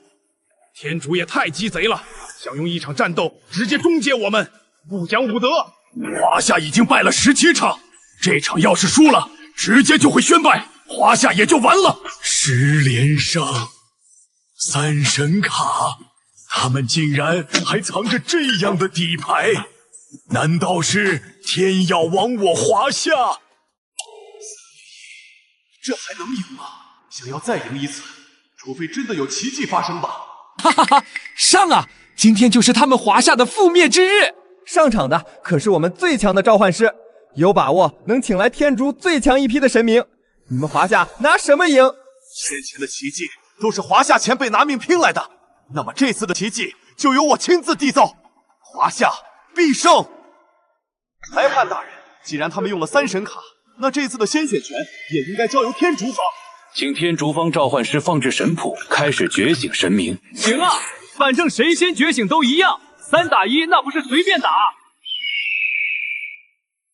迦楼罗是迦楼罗，传说中的仅次于史诗神的强大神鸟，万兽之神，这把稳了。金陀罗地水天，3相神之下第1人，还有阿修罗王罗闪，全部都是神王级的人物。这还没完呢。第4位神明迦叶佛，这可是堪比你们菩提老祖的存在。还有第5位3小神之一，提升称霸天竺神界的至高神。3打1，竟然还有至高神，看不到希望啊！马德，别丧气行吗？那梵天不也是3相神，还不是被猴哥给灭了？又来了！这种精神胜利法，我以为只会出现在你们的小说里，没想到你们全都会啊！华夏国召唤师，该你了。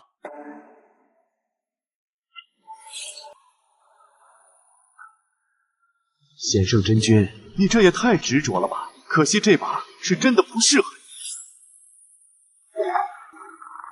如果能请到玉皇大帝，这把未必不可战胜。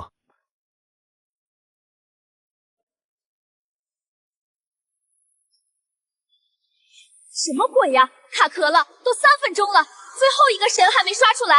不会是神谱上的神都被吓傻了，不敢下来吧？哈哈哈哈！满天神佛都没有回应，显然不可能。那就只剩一个情况，这个名额被霸占了，但未做正式回应，其他神明还不敢乱接。到底是谁有这么大的牌面？漫天神佛都得给面子。竟然是三清之一灵宝天尊，弟子诚惶诚恐，叨扰天尊，还请天尊莫怪。本座此番下界，亦有私心，等此间事了，再赠你一道机缘。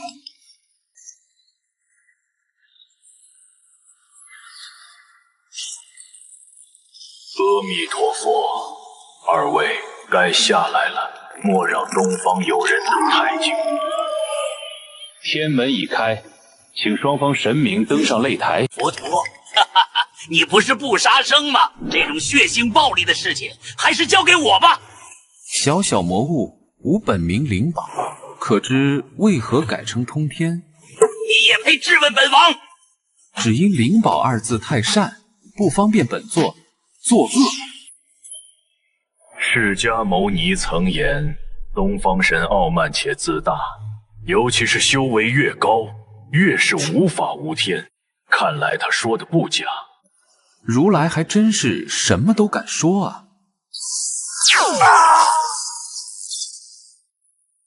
我不是在做梦，准至高的阿修罗王被通天教主一掌掀飞了。偷袭，他偷袭！罗侯大人是大意了才没有躲避。圣人之下皆蝼蚁，真能对通天教主造成伤害的神明还没动作。蛮夷流寇竟能杀死梵天，本神为众生主持公义。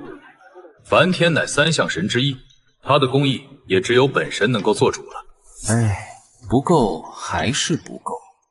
本座想炼化一条西方道，以你们三个的神格，怕是填不满。什么？炼化西方道？通天教主在说什么？是我想的那个意思吗？就好比炼化麒麟一样，将人永远封印。别是只会说大话，本王今天就取你性命！吠陀传说上记载，一旦被修罗领域覆盖，任何生灵都会被修罗之力禁锢，动弹不得，全身神力也会被消耗一空。教主为什么不躲啊？躲？对于通天教主来说，根本没必要躲。还以为你有大罗金仙之境，不曾想却不是，拿你祭道似乎还不够格。这两件法器能够探寻人的记忆，倒退时间。可惜通天教主最不惧怕的就是这种手段。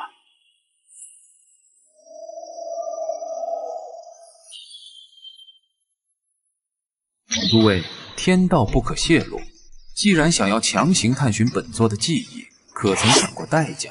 合我二人之力，构建时间长河，回溯了他的青年样貌。按理说，实力也该倒退才对。音容笑貌不过是副皮囊。通天教主年轻的时候也足够强大，倒是多亏了二位，才让本座记起这副相貌。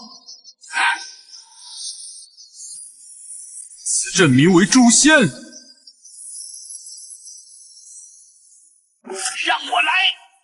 快，我坚持不了多久，快杀了他！这元神就先收了。什么？罗侯大人死了？没用的东西！创世神毗湿奴大人出手了！这是什么？是毗湿奴大人的恶念分身。那罗心哈，传说中拥有毁灭整个天界的能力。不能让他完成此阵，否则将是个大麻烦。释迦牟尼说你很强，倘若交手，他也只得讨得5分胜。那这剩下的5分，本座来补上。很好，尔等虽未及圣人，但也有几分准圣之威，拿来祭炼西方，倒不算寒碜。我没听错吧？西方至高竟只是准圣境界？一面之词，听听就好。我也可以说，对面是低级神啊。说谁不会说，只有打过才知道。大道乾坤，诸天一去，为我号令，诛仙阵起！西方二至高还想着打断施法，没想到只要老祖愿意，一念便可成真。很抱歉，我的子民们，借你们的愿力一用，不然此战怕是要输。什么？毗湿奴大人要用我们的生命涅槃？这神话擂台的神明无法影响现实，但创世神其实可以。身体真的变得虚弱了。这么说，之前华夏国的始皇帝也是要这么献祭？呸！我们的老祖宗可不屑于汲取子民的生命。没想到天竺的创世神如此狠心，一旦创世神战死，他这些寿命将无法返还，天竺气运也将就此决断。天地万物皆为刍狗，那些人将你们奉为创世神，真是可悲。那是什么？星神？创世神与佛陀的合体，缔造了超至高神。东方神大势已去，胜利终将属于我们天竺。老祖，通天老祖竟然也会太上老君的一气化三清。哈哈哈哈！太上师兄这一气化三清还挺好使。人间无大道，你二人既何道？会吧。他是哪来的自信？真当自己圣人无敌了不成？我已知神明最强，拿本座祭道，简直大逆不道！不可能，怎会有这样强大的生灵？我已经成就最强之身，不可能会败给你。大不了的，打不赢的，不行我们投降吧。一个圣人就足以掀翻神界。如果华夏不止这一个圣人，这一场无望了。下一场，往后每一场都不能再输了。从苏明出手开始，我们西方就没赢过。想要赢下接下来的比赛，必须先对付这个苏明。可是我们之前已经派出过人，到现在还没有消息，怕是已经失败了。失败了就再来，动用我国所有军事力量，不惜一切代价，物理消灭苏明。只要他死，华夏的希望就会崩盘。不行，再这样下去，我们真的会被他炼化成道。也不过如此。不可自毁法身，化作舍利。这一战便算你赢了，何必赶尽杀绝？不要，师婆救我！大天师婆，对，我们还有依靠，伟大的大天师婆。大天师婆，您的子民正遭受前所未有的苦难，请您一定要拯救我们。没完没了了是吧？老祖一打三已经够不公平了，现在还来一个至高神。这门后有一位强大的西方神，这是在威胁我。各退一步，放过毗湿奴，我可以一试。才有几分圣威，就敢大言不惭蔑视这个神，我杀定了。说什么蔑视？对，大天师婆是毁灭之神，她真的会蔑视。那比赛结果如何？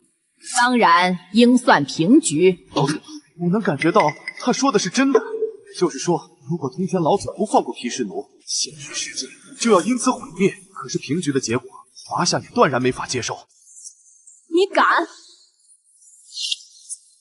我们错了，求求放了我们吧！虽然我们不是华夏子民，但也是人类一份子，我们只想活着。这场比赛和我们无关，为什么一定要牵扯上我们？我们不想死！快劝劝你们的老祖！你们的创世神就在眼前，却要来祈求我们东方的神，简直可笑！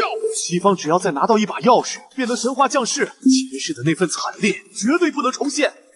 大天，气了吗？这一场是我们输了，一切因我而起，也要因我而终。这是我们的信仰之力，可是返还信仰之力，不是会元神尽毁，永世不得超生吗？毗湿奴大人，他不可饶恕！你们害死了毗湿奴，整个世界都给他陪葬吧！完了完了，毗湿奴大人已死，没人再能平息大天的怒火，他真的会灭世。没有请神一事，任何神明都不可降临此界，否则将会遭到秩序格杀。石破竟然能比肩秩序。如果再让他的实力更进一寸，也许真能破坏秩序。差点，就差一点，你们都给我死，都给毗湿奴陪葬！怎么办？没人能阻止他了吗？再这么下去，末世会提前降临。我的力量不足以阻止大天师婆，还需要其他更强大的力量一起。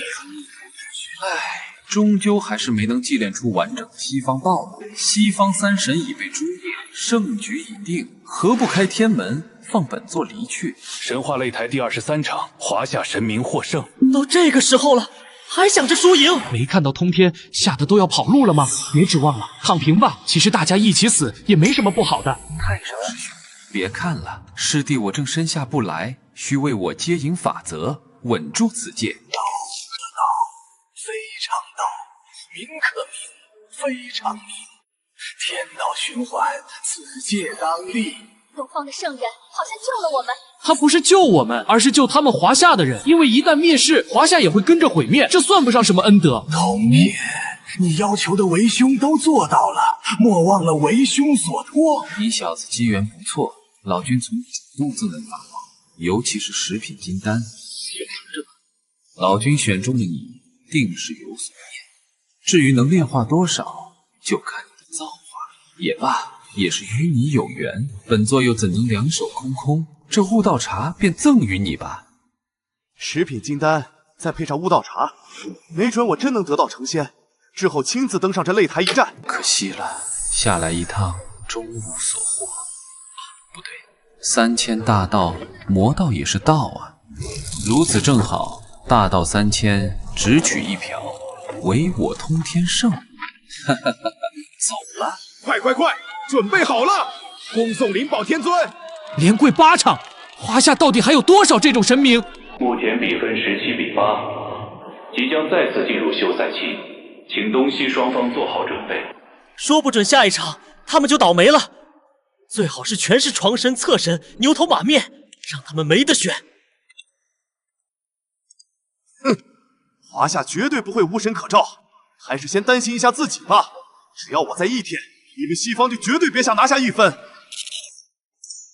诸位，神话擂台关乎人类未来走向，但华夏方召唤师苏明的存在已严重破坏平衡，建议成立国际监管委员会，对苏明进行保护性隔离，并由各国专家共同研究其神性来源。擂台胜负我们认，但苏明确实超出了常规认知。为了全人类的安全，我们希望华夏能以大局为重。苏明是华夏公民，他的力量源于华夏血脉与文明传承，何来破坏平衡之说？哼，周先生，不要避重就轻。诸位所说的威胁，无非是华夏赢得了本不该赢的比赛，动摇了某些人自以为是的霸权，强词夺理。我们今天不是来辩论的，这是联合声明，要求华夏将苏明移交至周立国监管，直至神话擂台结束。否则如何？华夏文明绵延5000载，我们热爱和平，但从不惧怕威胁。这份声明，华夏拒绝接受，言尽于此，告辞。压力很大，不仅仅是西方，一些中小国家也在舆论上被裹挟。怕什么？他们就是看我们连胜，急了交出苏明，除非从我的尸体上踏过去。军事上我们有准备，但关键在于苏明本身的安全。龙战，苏明的安全交给你，在他进入下一场擂台前，绝不容有失。是，保证完成任务。就算拼上我这条命，也绝不会让苏明少一根头发。时间不多了，西方不会给我慢慢成长的机会。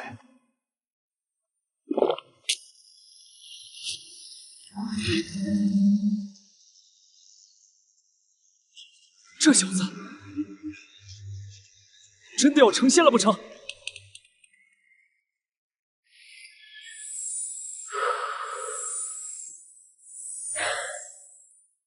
金丹已初步炼化，如今我的实力应该足以在现实中抗衡一些较弱的神明阵容，但擂台才是关键，每多赢一场，华夏就多一分希望。申请提前开启比赛，有趣。申请通过。鉴于召唤师主动要求，且符合擂台潜在规则，下一场比赛提前至1小时后进行。什么？提前？法克，他哪来的自信？好在我们先前就已经做好了准备，只要能够干扰华夏的神谱，他们必输无疑。这一局由华夏召唤师先刷新神谱，请华夏召唤师做好准备。快看，第一位神是谁？千年蛇仙白素贞。上一世在第8场的时候，觉醒了青蛇仙，当时恰好对战英国，他们派出的是堕落天使路西法，那一战无比惨烈。纵使青蛇仙引爆千年道法，也只是扯掉路西法一只翅膀，却因此激怒了他，遭遇抽筋发皮。如果重生在第1场，或许我就能改写他们的宿命了。西方做下的孽，当然也改由他们来偿还。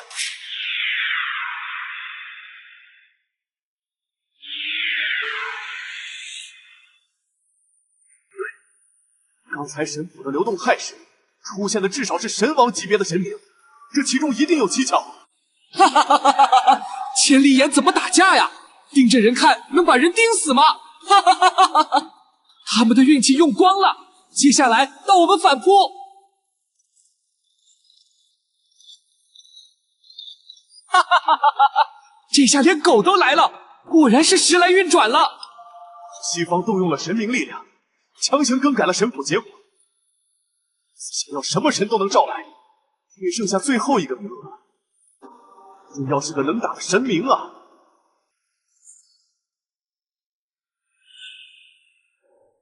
显圣真君先前出现过几次，我都没选中。西方应该是误将其认为是个小神，幸好他们不识货。恭请清源妙道真君下界，为华夏斩神。小樱，快点请神，别耽误我家真君露脸。看看你们神谱上其他神，估计这个真君也就是名头响亮，不然之前怎么不让他来？沉睡了无数岁月的古神，请聆听我们的召唤，恳请我主降下怜悯，从沉睡中苏醒过来吧！不对，没有直接召唤神谱，反倒是在念古老密咒，难道是在唤醒什么？上面的名字好像是奥丁大人一统神族之前的古神，他们没有死，而是选择了沉睡。我的天哪，我不是在做梦吧？旧神复苏了！觉醒吧，第一位旧神，火焰巨人索尔特尔！那个姓杨的顶天了，也就猴子水平，不对，是猴子蜕变之前的水平，随便一个神王就能拿捏，何况是远古旧神。3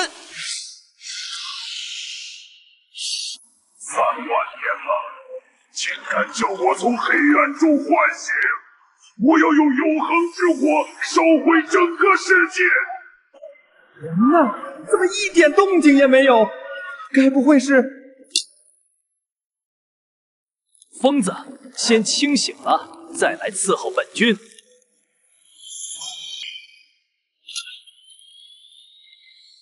什么？那可是远古旧神啊！就这样被一个东方神将给甩飞了？不对，一定有通道连接这两个世界。真君小心！是奥丁派你来的，杀了你就能看见奥丁，我一定要杀了他。也许你能助我先解决这个碍事的家伙，再跟你好好聊聊。亏显圣真君执意下界，是另有所图，而且与我有关。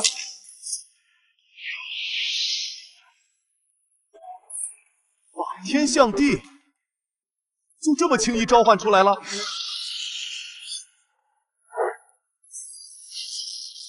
反观是这位古神，沉睡太久，远古神力没有完全觉醒，竟然节节败退。你太傲慢了，终将引导你走向灭亡。来自地狱的死亡之火，请尽情的绽放吧！乾坤一气，通天法眼开！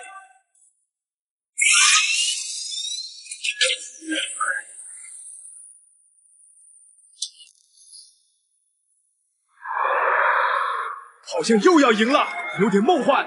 当时猴哥大闹天宫，真君都不见得开天眼。这天眼一开，爱谁谁，不愧是天平第一战神。旧神荣光，真的就此远逝了吗？小子，你们想要的胜利，本君送你一场。本君只想知道，要如何才能留在此界？您想留在这里？显圣真君，这是怎么了？是天庭不好吗？结束，天门开启，就算不想走，也得被强行送走。真君，留他一口气，否则您不会有太多时间。真君，我想问，您为何想留下来？不是我想救活一人，那方天地容不得他，唯有此界才能让他获得新生。那个人是沉香，沉香死在了劈山救母后。也许这便是天意。不存在的，在秩序放开之前，谁也不能入侵现实，除非能够战胜秩序。无论是东西方神明，都不可能过去现实世界。您赢下本场比赛，就只能回天。他已被削去仙骨，剥离仙根，甚至连肉身也被毁去。这样的人也容不下吗？规矩就是规矩，不能答应他的请求，否则就是偏私，偏袒他们东方神。你们好意思说？天照、奥丁、湿婆，哪个没有僭越了规则？根本就没有绝对的公平。还是那句话，神话擂台保持绝对公正。如果神明想要满足额外的需求，那就凭本事来拿。懂了。这是秩序锁链，真君您真的打算挑战秩序？还请三思。无妨，为了沉香，我愿付出一切。这天再反他一次又如何？竟然是玉皇大帝！将你当成他，倒也是一种成全。这是东西方神明的战斗，胜负未分，其他事情能不能不要搬到擂台上？所以说，这场比赛的胜负要怎么算？真君，如果您执意同秩序为战，占用西方神明的时间，您一旦战败，本场胜利将归属西方阵营。哦耶！裁判威武，这才能体现擂台的公平性。我双手赞成。真君，你不能为了一己私欲，将泱泱华夏的命运置之不顾啊！这局如果输了，就是满盘皆输。我做的一切没了意义。换我下界的小子，你同意吗？我同意。我相信真君，蓬莱一世想要拯救华夏，真君则是为了救人，为了意念而战，本就无畏无敌。决心又谈什么胜利？那就来战！天道苍苍，人道茫茫，天人不济，肃我正身。圣杯，仙气呈玄青之色，一旦染上金泽，便将超脱。没想到还是低估了真君的实力。灌江口杨戬携半截圣躯，请玉帝赐教。杨戬，以下犯上，你可知罪？知罪？天条律法治得了那些阶下臣，但我杨戬今日却要治玉帝一个罔顾人伦之罪。沉香，为何我会是复活沉香的契机？难道既如此，便判你伏诛。杨戬，隐忍这么多年，又能如何？救不了生母，救不了亲妹，到凌霄宝殿的亲外甥你都救不了，你永远都是弱者。真君，还是输了吗？毕竟面对的是秩序，能做到现在，这样已经很厉害了。事实证明，你之前的隐忍、臣服都是对的，在绝对神权面前，你什么都做不了。真香，明知不可为而为之，才是大丈夫所为。你做的比舅舅强，还有反转，对不对？召唤师大人，快告诉我们，还有反转，一定还有。先生真君，我看到了生机。我的目的还没达成，当然不能放弃。什么？准备真火燃烧金丹，这是不要命的打法。沉香，若救不了你，舅舅便过去陪你。舅舅，是你吗？沉香，对不起，是沉香不孝，误了舅舅，害了舅舅。现在还不是说话的时候。不过你放心，舅舅一定会救活你的。一直以来都是你守护我，这次也该换我来了。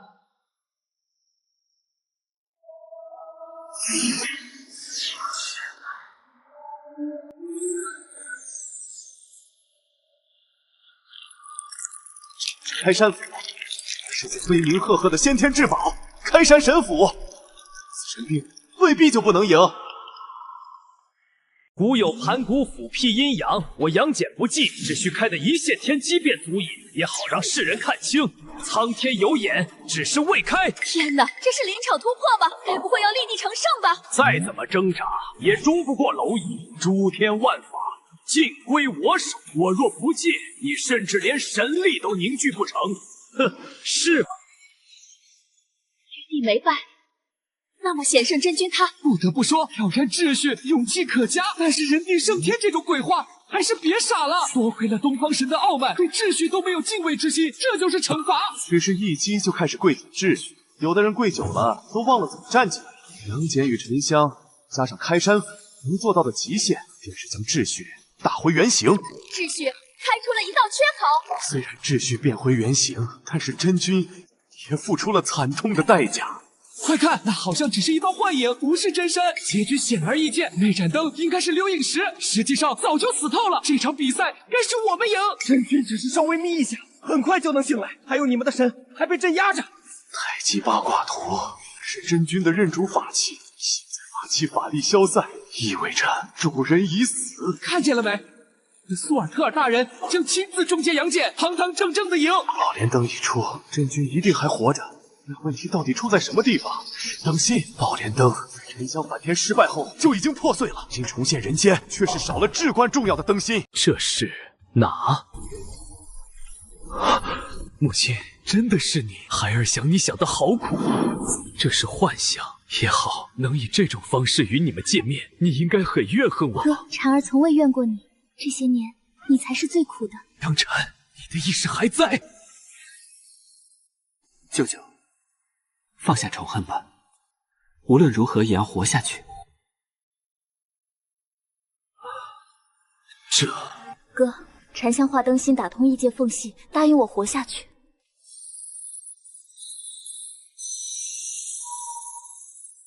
你没死，我是火焰始祖，远古之神，怎会有永万江口杨戬，再请此界为我外甥开路。现任真君没死，他回来了，他回来了！好热，跟火烤一样，只是要焚天不成？诚如当初的大圣一般，破镜了。比赛结束，神话擂台24场，华夏神明获得胜利，目前比分17比9。真香，再睡会。睡会儿就好了。他想降临现实世界，提前神话入侵。裁判大人，快阻止他！您不能弃权人类的性命不顾。真君，来助你。这是什么术法？为什么召唤师也能动用神明的威力？这分明是助纣为虐，神的力量无法被限制，就会滋生罪恶，到时候哭的一定是你们。行了，有劳了，我杨戬欠你一命。真君，您真的不打算来这里，只是为了救沉香罢了。实际上，你跟沉香真的很像。沉香已跟宝莲灯合而为一，你很聪明，不需要本君多言。苏明，定不负真君所托。好了，就算诸天外界打通，我东方天界依旧是最主要位面。我杨戬在天界等你。这世上只有2人能使用宝莲灯，如果可以用的话，就用了。替我照顾好沉香。只催动一点点法力，就有无数能量分支。竟然是一个能量放大器！东方神是破坏规则。现在东方召唤师既然能动用神力，不该停止擂台，先处理一下这件事吗？擂台已经开始，在进入休赛期前，方式。现在开始准备进入下一场比赛。该死，真君，您不会是回去大闹天宫了吧？不然神谱怎么会突然不受控？哈哈哈！东方天界大乱，他们的神哪还有心思下来打擂台？我们的机会来了！鉴于东方天界生变，给予一定时间，如果10分钟之后还不能正常召唤神明，很遗憾，东方将会被剥夺参赛资格。直接被剥夺参赛资格，那不就是输了？还剩1分钟了，召唤师再不请神，我们华夏不就不战而败了？这一场面对的还是东瀛，绝对不能输啊！只剩10秒时间，华夏确定还不进行换神。有神，我们华夏还有神？怎么可能？华夏不是天庭内斗，就连天门都受到影响吗？华夏绵延至今，神明众多，永远不会无神可召。来了来了，千呼万唤使出来，第一个神！不是第一个，而是一对。干将莫邪，华夏铸剑之神，他们的神话故事我听过，真的好能哭。铸剑的神话并未消失在历史中，这也代表了其实2人的实力并不强大。这次的运气不错，看来西方的干扰道具只能使用那一次。名字又被改了，刚刚出来的不是这个。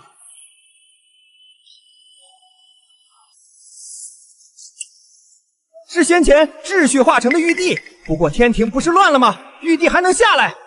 这看来不用犹豫了，我选择玉皇大帝下界。好，接下来由东瀛国觉醒神谱。苏桑，给你个小提示，这将会是神话擂台最强的一场，你们的老天爷也会因此感到绝望哟。连玉皇大帝都出来了，他还能这么自信？莫非东瀛也有强行换神的方法？召唤天照大御神？不对，玉帝根本没有和我互通神识。单方面的招神不被擂台认可，换不来真的玉帝，这场比赛华夏就会直接被判输。天神的恩赐，虽然现在是白天，我的灵魂却被圣光洗礼，请您降临拯救我们。在这2位面前，其他神明全都不敢现身。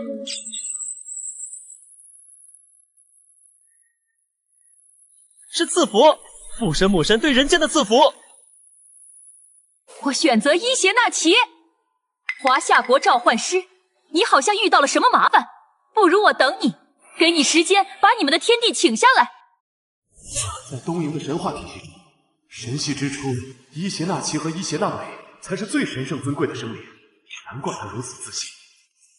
我确实需要点时间，不过马上便可回来。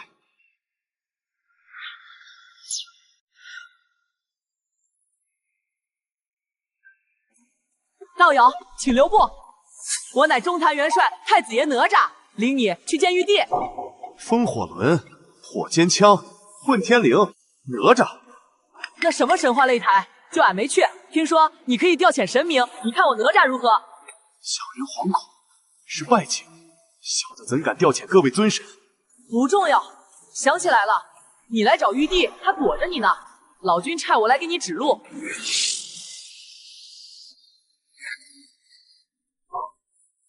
走吧，为稳妥起见，老夫来借了件法宝，幸踏实多了。您是玉帝？怎么不像吗？出门在外，低调点好。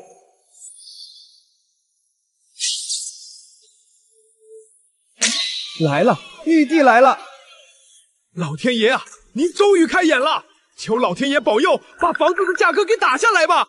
还有我，求老天爷保佑，让我长高30厘米，可以吗？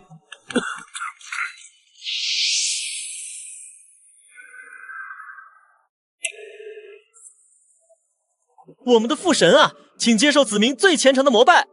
月夜剑，我的孩子，这里还残留着你的气息。樱花葬，传说中最神圣的转生之法，父神想要复活月夜剑，连招呼都不打，就当老夫的面创世，未免太无礼。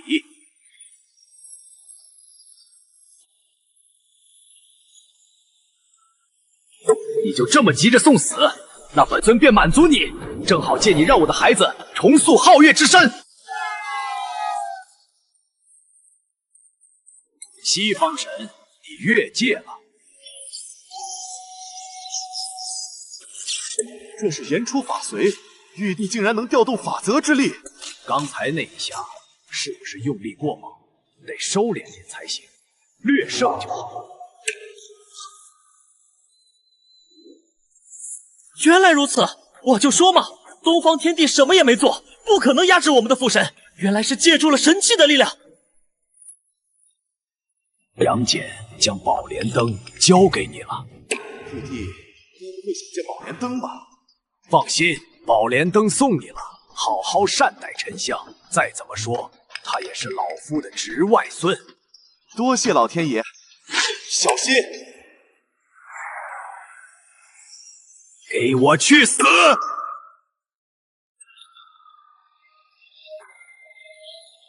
超标了！这是什么大阵？连秩序都压不住！这是别天神阵，开天辟地的最初代神明留下的阵法。有些门道，但老夫的评价是不如万仙阵。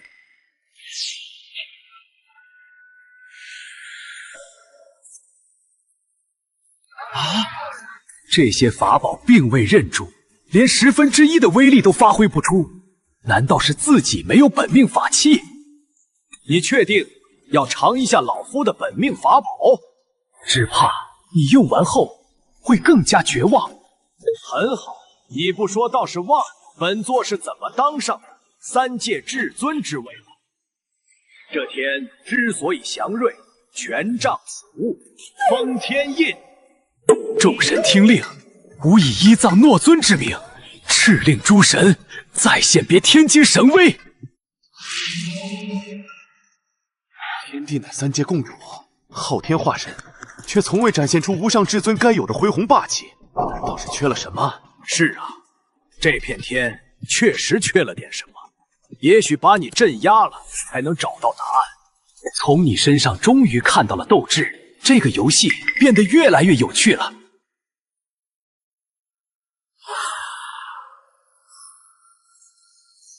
不对，这好像不是玉帝的实力。该来的还是来了。雷劫，玉帝在战斗中感化，要渡劫了。有你帮我一起扛，这天劫应当会好过许多。不可能！天照，你还在等什么？一邪那岐竟然真的把高天元搬过来了。大天为铺，日月轮转，这才叫天。而你创造的天，只是一块天幕，也配称作皇天？唉，你总是在挑战我的底线。其实你错了，天底下最不可或缺的，并非日月，而是气，一气可生万物。形乃天威，诸神奉3清圣人为至高，诸天万物之始祖。若非先天圣人，还入不得朕的法眼。够了！可惜你救不了任何人，还将自己搭了进去。但朕可以。天地人3书，有此物，说不定真能将先前死亡的神明复活。得亏后土娘娘仁厚，才借来了一页人书，此乃天意。战死此方擂台的华夏神明，你可悉数记得。华夏连败17场，弃权4场，战死13神，13位尊神，一位也不敢忘。你小子干得不错。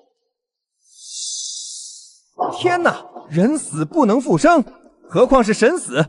玉帝难道是想将战死擂台的华夏神明复活？这又是先前华夏神明的灵气，只要灵气归位，等重回天庭就能复活。违规，违规了！他用空间法宝将人带走，破坏了擂台规则。经检测，并未发现那些战死神明立即复活的迹象，不算违规。这不是睁着眼睛说瞎话吗？他们的召唤师都说了，等天帝带这本书回到仙界就活了。只要不是在擂台上即刻复活，就不归我管。差点忘了，你若不死，天门不开，那就只好请你赴死了。我死后，东瀛便会失去太阳，恳请阁下高抬贵手，让我以自己的方式了断，保留太阳的火种。你东瀛子民有没有太阳？与我华夏何干？阁下，我虽然败了，但未必没有一战之力。高天元神系拥有你想象不到的力量，你确定要冒这个险？放手久了，世人都不记得何为天威。五爪金龙一直是我们华夏最祥瑞的兆头。金龙出，万物新，玉帝这是认真了。欺人太甚！再这么说，本座也是创世故神，就是拼着形神俱灭，也要拉你颠背。本源神火，这一燃烧神力会得到几倍攀升，但神火熄灭后，元神便也散了，还真是殊死一搏。不要再负隅顽抗，天道不可忤逆，不是随随便便就能逆天而为。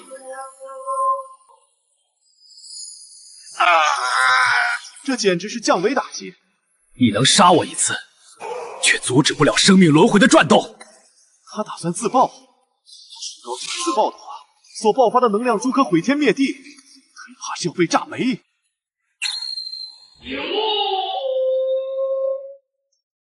能为伊邪那岐同时出手的女人，恐怕也只有众神之神天照和母神伊邪那美。他们这是想做什么？连本体都无法出现，怎敢在此叫嚣？原来如此。现在的情况同当时的宙斯一样，只能在天门外得天施法。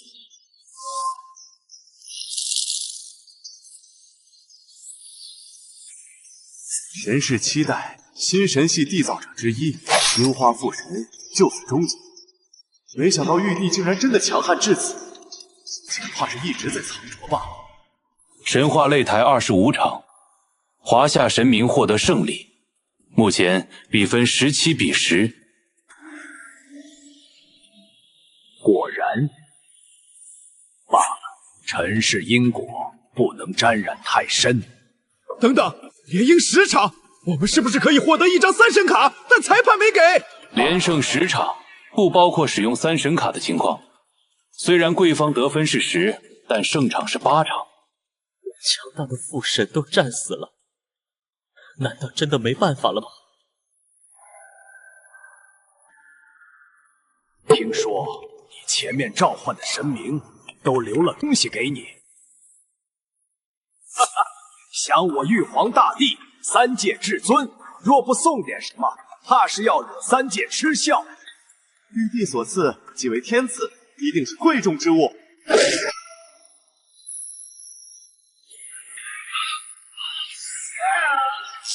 什么情况？召唤师他被雷劈了。召唤师应该没事吧？万一被劈傻了，我们华夏怎么办？玉帝，我明明体质一般，却能承住天谴神雷。啊？什么？让你替天行罚，不愿意。朕传你的是刑罚之雷，是针对罪恶之人，罪孽越深，威力越大。这礼物太珍贵了，我怕是使用不好。不必妄自菲薄，朕很看好你。寡人即为天，这小小的门如何载得住寡人？依照惯例，2场比赛后进入休赛期。下次开赛将在48小时后，请各方召唤师做好准备。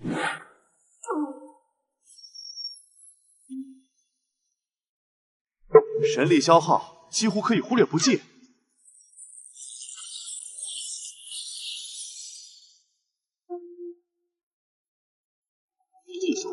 这是刑罚之雷，针对罪孽。难道它的威力会根据目标变化，而非单纯消耗我的力量？废物，一群废物！您别急，神话擂台是消耗战，顶级战力的数量并非无穷无尽，我们还有机会能赢。你的意思是车轮战，用我们相对次一等的主神，消耗他们可能存在的数量有限的圣人战力。通知所有盟国，立刻调整策略，胜利的曙光就在坚持和消耗之后。休赛期结束，神话擂台第26场即将开始。本场对阵双方，希拉国对阵华夏国，请双方召唤师就位。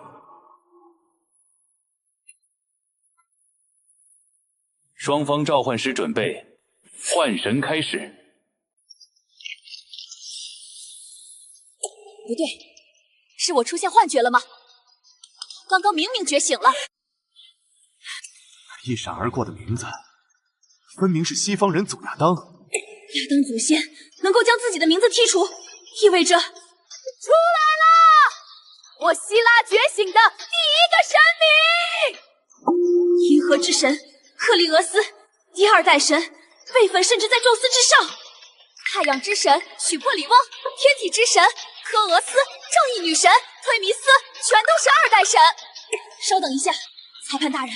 我申请保留最后一个名额，等华夏国觉醒神谱后再做选择。西方连输8场，败方选择权生效，有权对战术做出调整。华夏国召唤师，请您召神。什么情况？难道是出 bug 了？这几位神明压根儿就没听过，尤其是这名号取的，不敢恭维啊！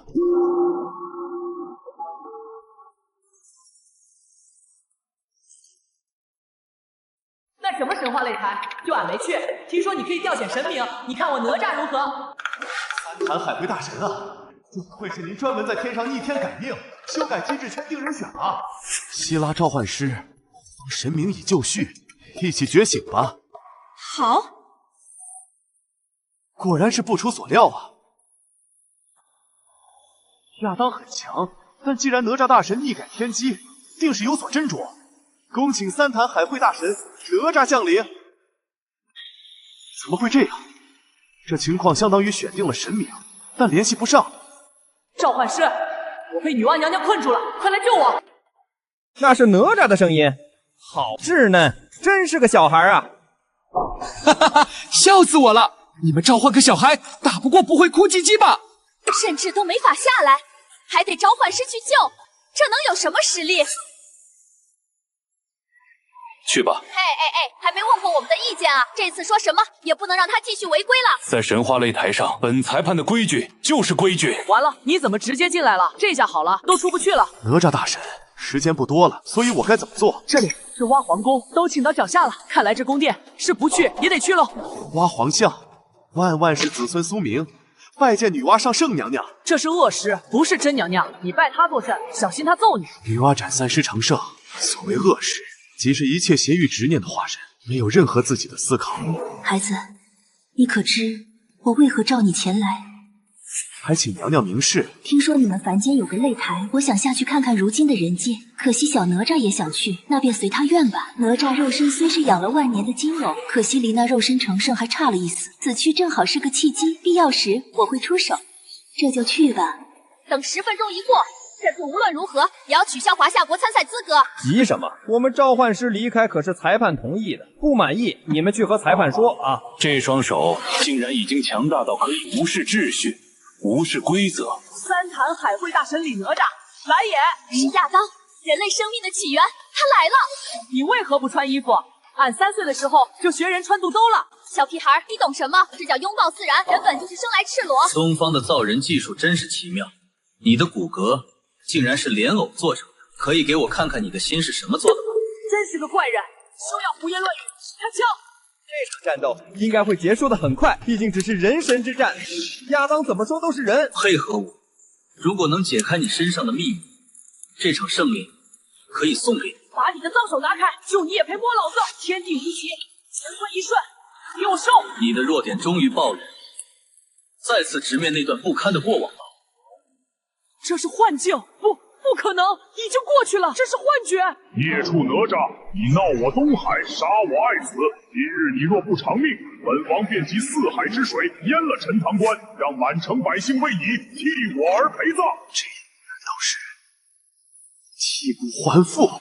假的，已经经历过一次，一定是假的。西方毛神，你敢信我？给爷出来，滚出来！逆子，造下如此罪孽，满城百姓因你遭罪，休怪为父。今日便留不得你了。哪吒，别怕，娘在，有娘在。无论是谁，若敢动我假儿，我一时凉都不肯。再不动手，陈塘城内万千冤魂厉鬼将因你李家而生。逃不过，避不开，这就是我的命运。不行，哪吒大神，幻境中死去，现实也会死亡的。这次剔骨没成功，这是206块骨头外多出来的仙骨。亚当不善战斗，却能够制造出如同幻境的现实。想要脱离幻境，只有斩龙。妖龙不死，我哪吒罔顾师尊受业之恩。哪吒，你看看，因为你一个人死了多少人？你犯下的恶业，10辈子也偿还不过来。天道罔顾人伦，你便不是真天道。西方毛神，你暴露了。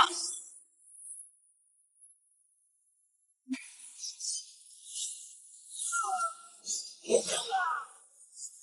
你发现了，但那又如何？马上就要陨落于此，连天都压不住我，就是活着也配。看来你不死，那位为你重铸身体的神明是不会出来。既然如此，妖龙已死，哪吒无愧于天地。哪吒，此乃命数。你常说命不由天，可到头来终是逃不出去呀。神奇，太神奇了！这么简单，我竟想不到。既然东方能够如此造神，我西方又有何不可？如果由他继续后面的步骤，哪吒的一切也会随之逆改，彻底沦为西方神。这么说，将那片莲池搬回来，量产复刻神明，攻占东方神界指日可待。这么继续下去，哪吒被同化为西方神，那这场战斗就算输了。哪吒，你本是灵珠子转世，连身限制了你，如今劫数已满，本座便还你火灵真身，还不快快醒来？真是可惜了，就差最后一步。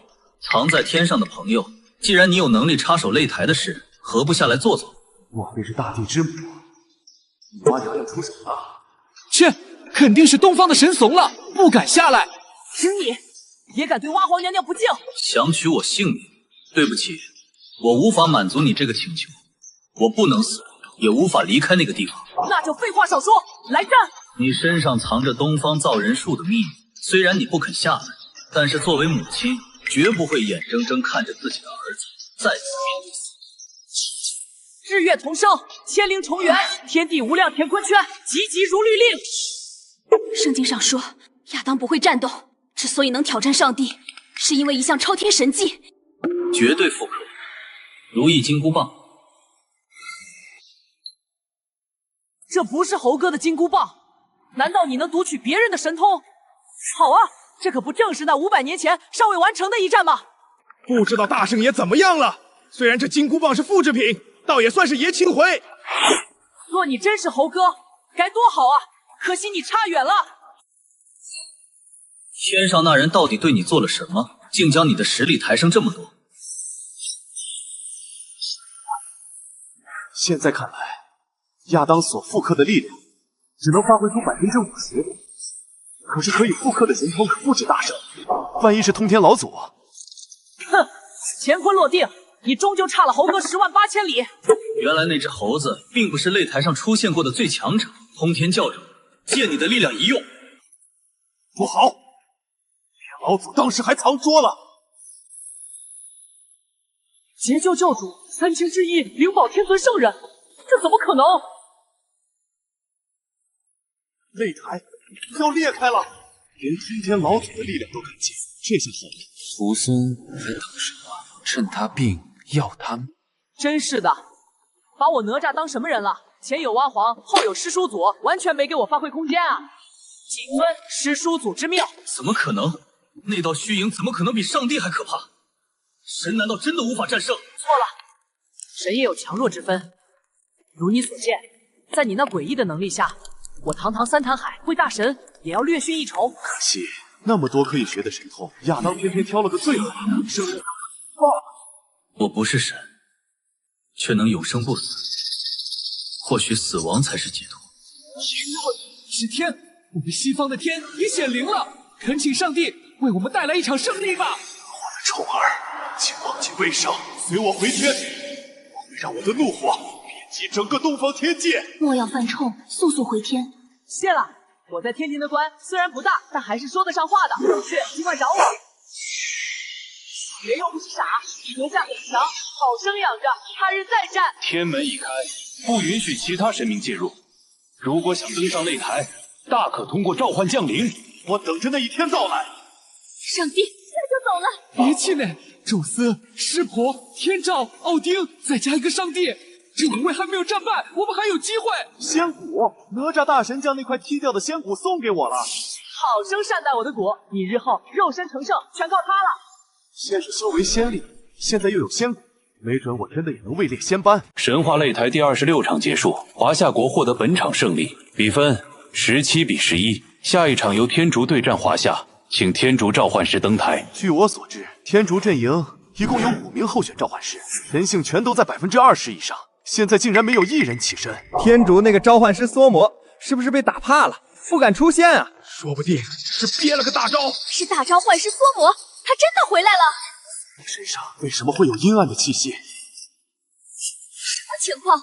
那4个名字还没看清就无了，肯定是在见到这位后都吓得不敢出来了。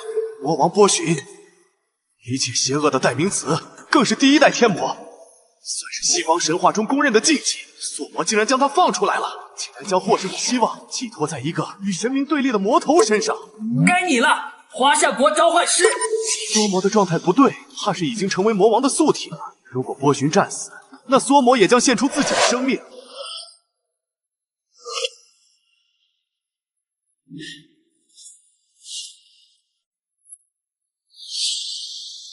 不是如来佛祖，竟然是苏明替华夏亿万子民叩谢普渡慈航，大慈大悲观世音菩萨大义。观音信仰最早不是出现在我们天竺吗？怎么成了你们东方的神？我相信大慈大悲的观音菩萨，聆听了子民的祷告后，宁可自我消散，也不愿看到他的子民陷入苦难当中。观音菩萨只属于我们华夏。好像又出事儿了。观音菩萨久久不出现，难道又遇到了什么问题？抱歉，裁判，我听到了神灵的召唤，又得去一趟。唉，有人不想我下界。可是天竺正在集结佛院，阻止观音下界，这才有了这白虎。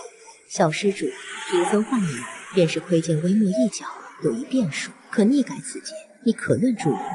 为诚惶诚恐，愿倾我所能，为菩萨死去无忧。留在这里替贫僧出，贫僧不回，你便不回去。好，你不怕回不去吗？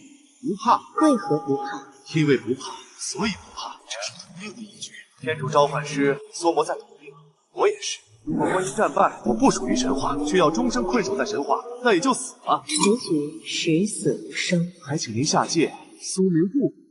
好，谢谢你，替贫僧做了选择。第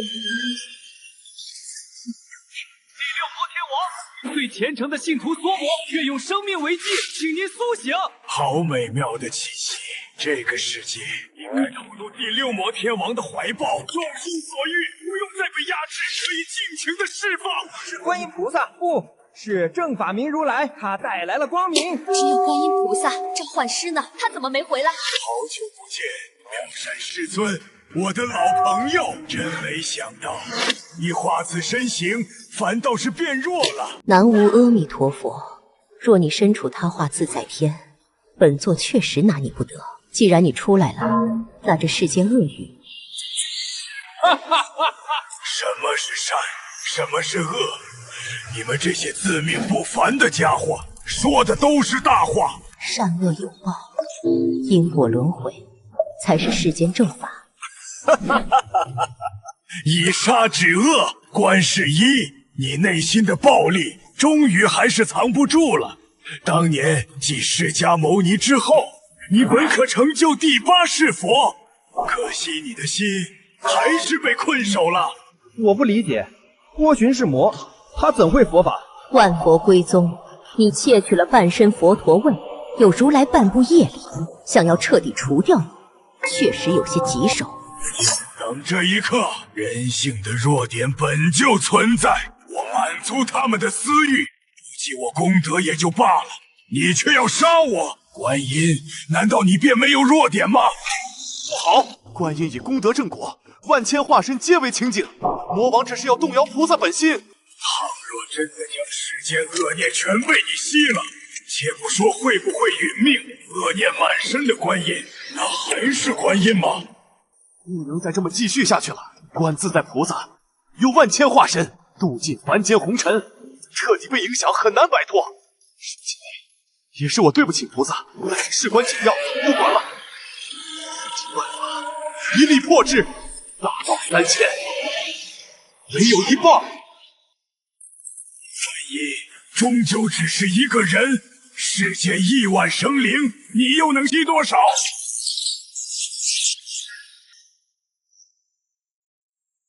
那个男人回来了。果然，你还活着。不过你回来也没用，华夏此战败局已定。这世上神佛无数，真正称得上大慈大悲者，只观世音大师一人。不怕。为何不怕？因为不怕，所以不怕。此举十死无生。还请您下界。苏明不悔。不悔，我不入地狱。谁入地狱，众生虚妄，苦海无边。我观世音，愿做彼岸，引众生走出苦海。观音，你不要命了！为了这所谓的苍生，可以舍弃自身，强行祈取我的怨念。以功德正果，这本来就是我该做的。观音，你成功了，释迦牟尼与你相比，犹如荧光皓月。可惜你选错了位置。或许已经没了，这场是不是我们赢了？你没有信吗？没看到观音菩萨的？抱歉，是我。不必多说，想来其实是你感化了贫僧，这便够了。就算这样，我也不能后悔，不能后退。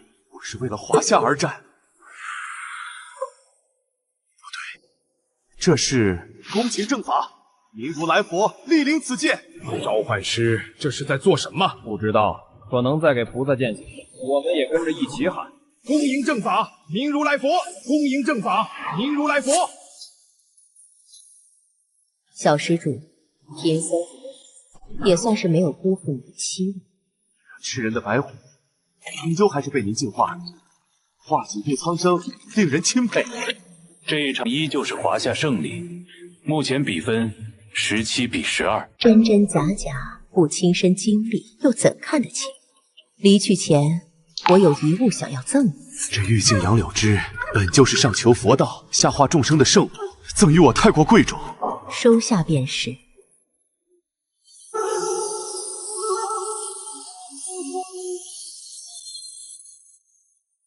擂台即将进入休赛期，请各国参赛者做好准备。48小时后，擂台将重新开启。愚蠢，顽固！我早就说过，我们的策略是消耗，可你们呢？非要上赶着把你们的强项派上去硬碰硬，结果呢？够了！现在不是互相指责的时候，我们严重低估了华夏神系的深度和苏明的成长速度。我们得取消原定的计划。你想做什么？现在，立刻，在现实世界对华夏发动全面压制性打击。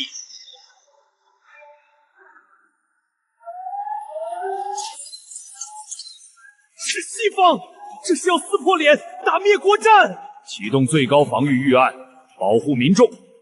苏明在哪里？擂台主，这把毫无底线的卑劣！玉帝之命，天行，僭越之罪。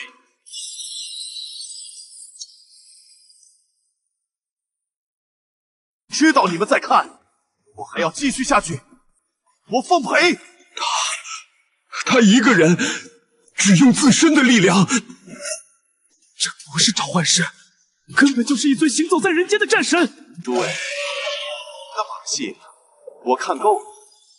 我华夏不惹事，但绝不怕事。但是我华夏行事向来光明磊落，一切恩怨就在那擂台之上，堂堂正正的解决。